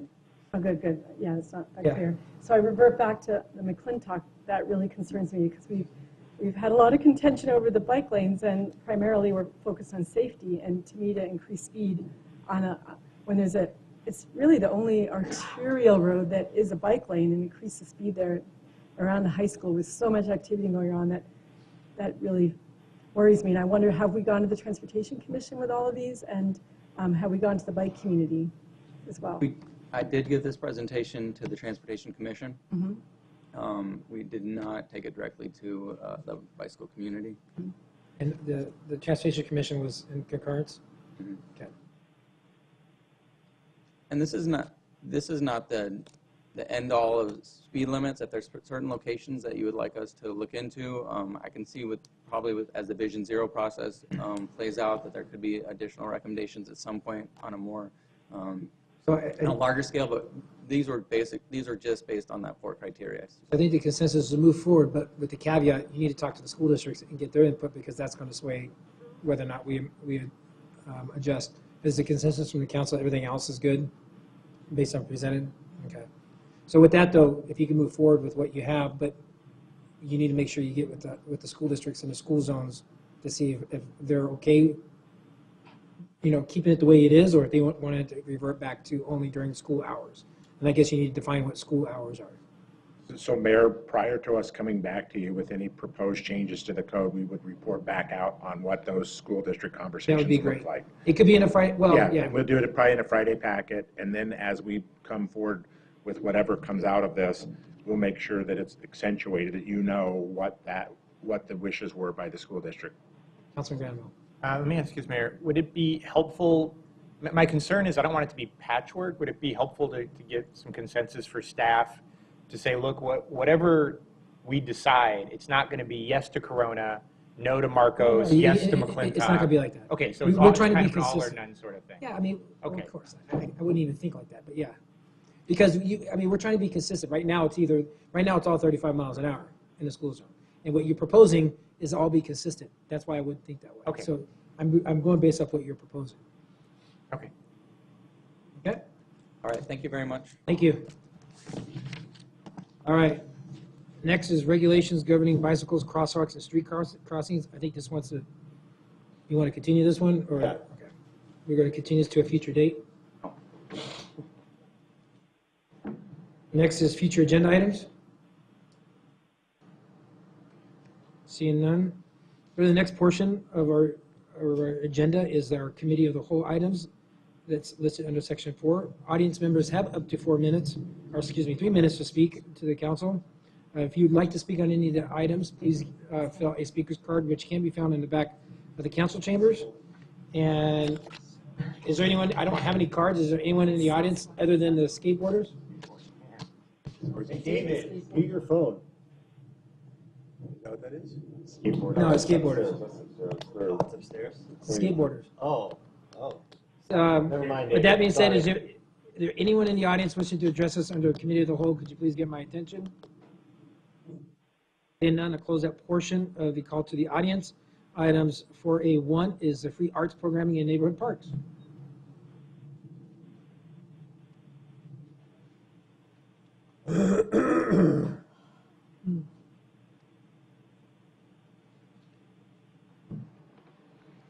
Welcome. Good evening, Mayor and Council. Kristen Gwynn, Council Aide. I'm here with Maja Aurora, Arts Engagement. In February of last year, this council approved $25,000 to fund a pilot program that promised to bring arts events to 2 of our neighborhood parks. There was an application process. The working group ultimately selected Estrada Park and Mitchell Park for the pilot. The Estrada Park event took place in the fall on November 18th with over 500 people in attendance. The Mitchell Park event took place on February 24th and had more than 750 residents attend. Attendees at both events were of all ages, included several family pets, brought in a number of neighbors and families who had not previously attended or been a part of neighborhood events. Both neighborhoods provided positive feedback and felt that the events were a huge success, and both are hoping to fund their own events going forward, now that they've been able to work closely with staff and learn a lot more about the planning process. Both neighborhoods indicated that they'd like to see the program continue for other neighborhoods as well. One of the issues that came up as a part of each event planning process was some question over ultimate ownership of the event. Was this a neighborhood event that the city was just assisting with, or a city-produced event with resident input? The pilot functioned in a bit of a gray area, so as the working group came back to discuss options going forward, staff provided plans that could support either path. The first option was to develop an ongoing city program that allocates $25,000 per year to produce 2 arts events in neighborhood parks with staff oversight, neighborhood input into the types of events that they are interested in. This allows for larger events on the scale of those produced as a part of the pilot, but leaves ultimate ownership of the event in the hands of the city. Due to the greater amount of staff time involved, it limits the number of neighborhoods that can participate each year to 2. The second option was a grant program, and that would also allocate $25,000 to a series of much smaller grants of $500 to $2,500 to fund much smaller neighborhood-produced events. This option gives the neighborhoods themselves more autonomy in planning what they want, minimizes staff involvement, and ultimately allows for many more neighborhoods to participate in arts programming in their local parks. The working group discussed these 2 plans and came to the conclusion that there is value in both of them, as they serve different audiences, but together would provide a more diverse arts experience for more of our residents. So the recommendation before you today is that the city allocate a total of $50,000 for fiscal year 18-19 to fund both of these programs. And to add these programs to the Arts Master Plan, so that should an arts tax pass in the near future, additional years would be funded through that revenue. In addition, the working group asks your approval to add a larger scale arts event once a year at a community park such as Kiwanis that would be marketed to all city residents, contingent on the passage of an arts tax, which would fund it, and would also be a part of the Arts Master Plan. Okay. Mayor? Councilman Shapiro. Thanks, Mayor. And Councilmember Navarro and Councilmember Keating, I'm sure, will want to chime in as well, but we had a really robust discussion about the two pilots, both of which were extremely successful in turnout and in content. It was a lot of what we really wanted to see happen in terms of bringing arts actually into our parks and into the communities. You know, one of the speakers at the beginning of the evening tonight was talking about the arts tax, and I think said the words, the very popular Arts in the Parks program, or the Great Arts in the Parks program. It's already getting a reputation, even though all we've done are these two pilot events.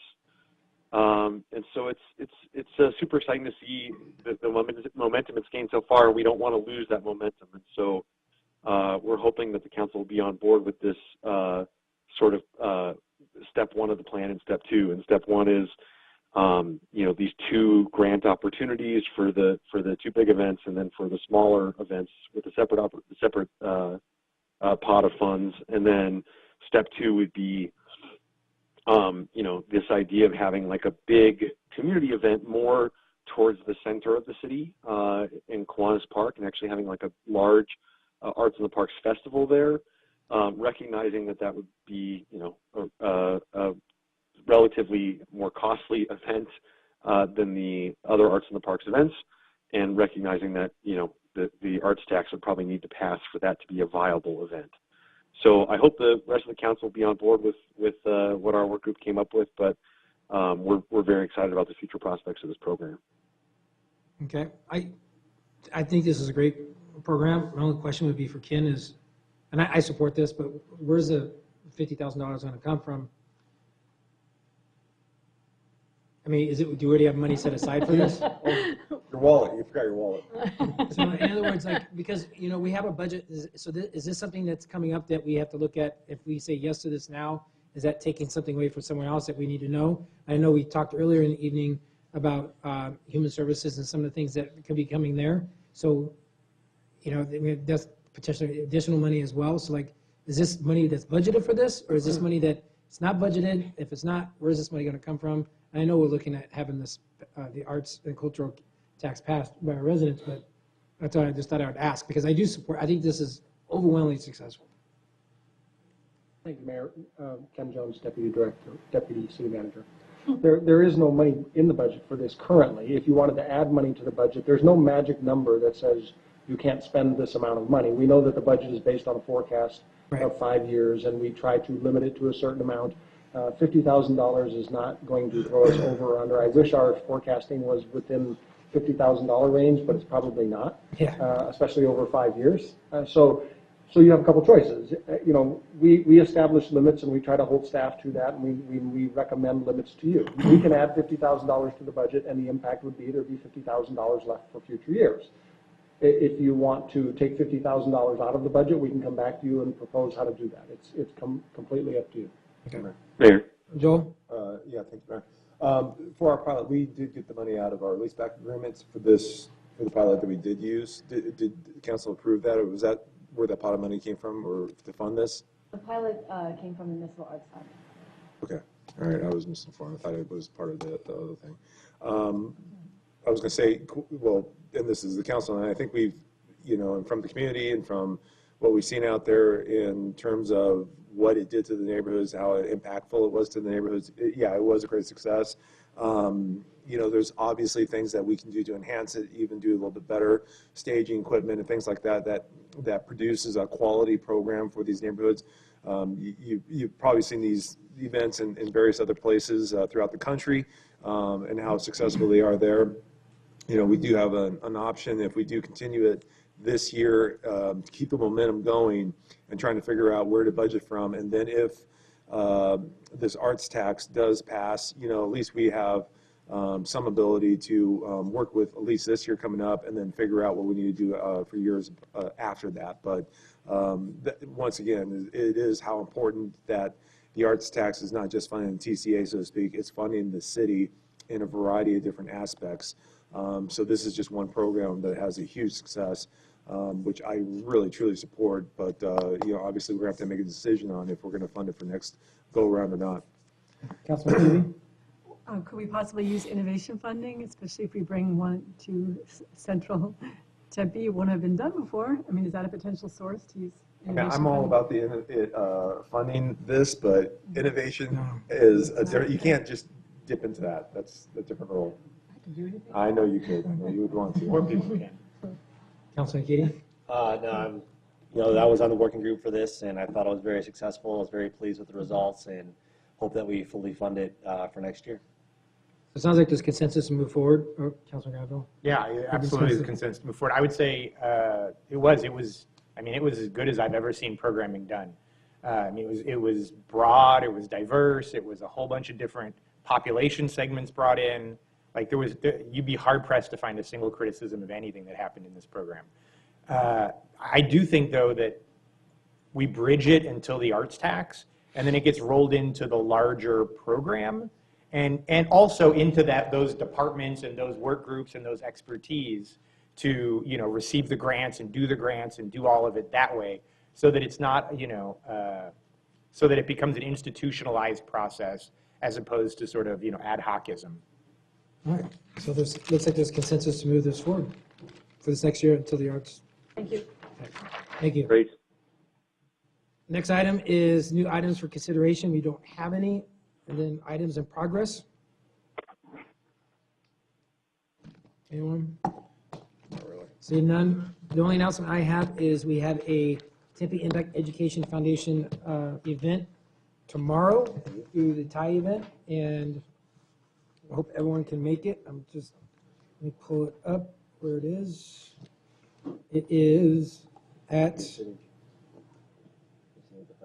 the DoubleTree by Hilton at 2100 South Priest Drive. And it is at 5:30. Doors open. It's a great opportunity to help benefit the Tempe Impact Education Foundation, which helps with Tempe Elementary School District. With that, Mr. Manager, do you have any announcements? Just briefly, yesterday we had the pleasure of getting to meet a delegation from the Republic of Kazakhstan. As members of their parliament primarily, about 5 in total.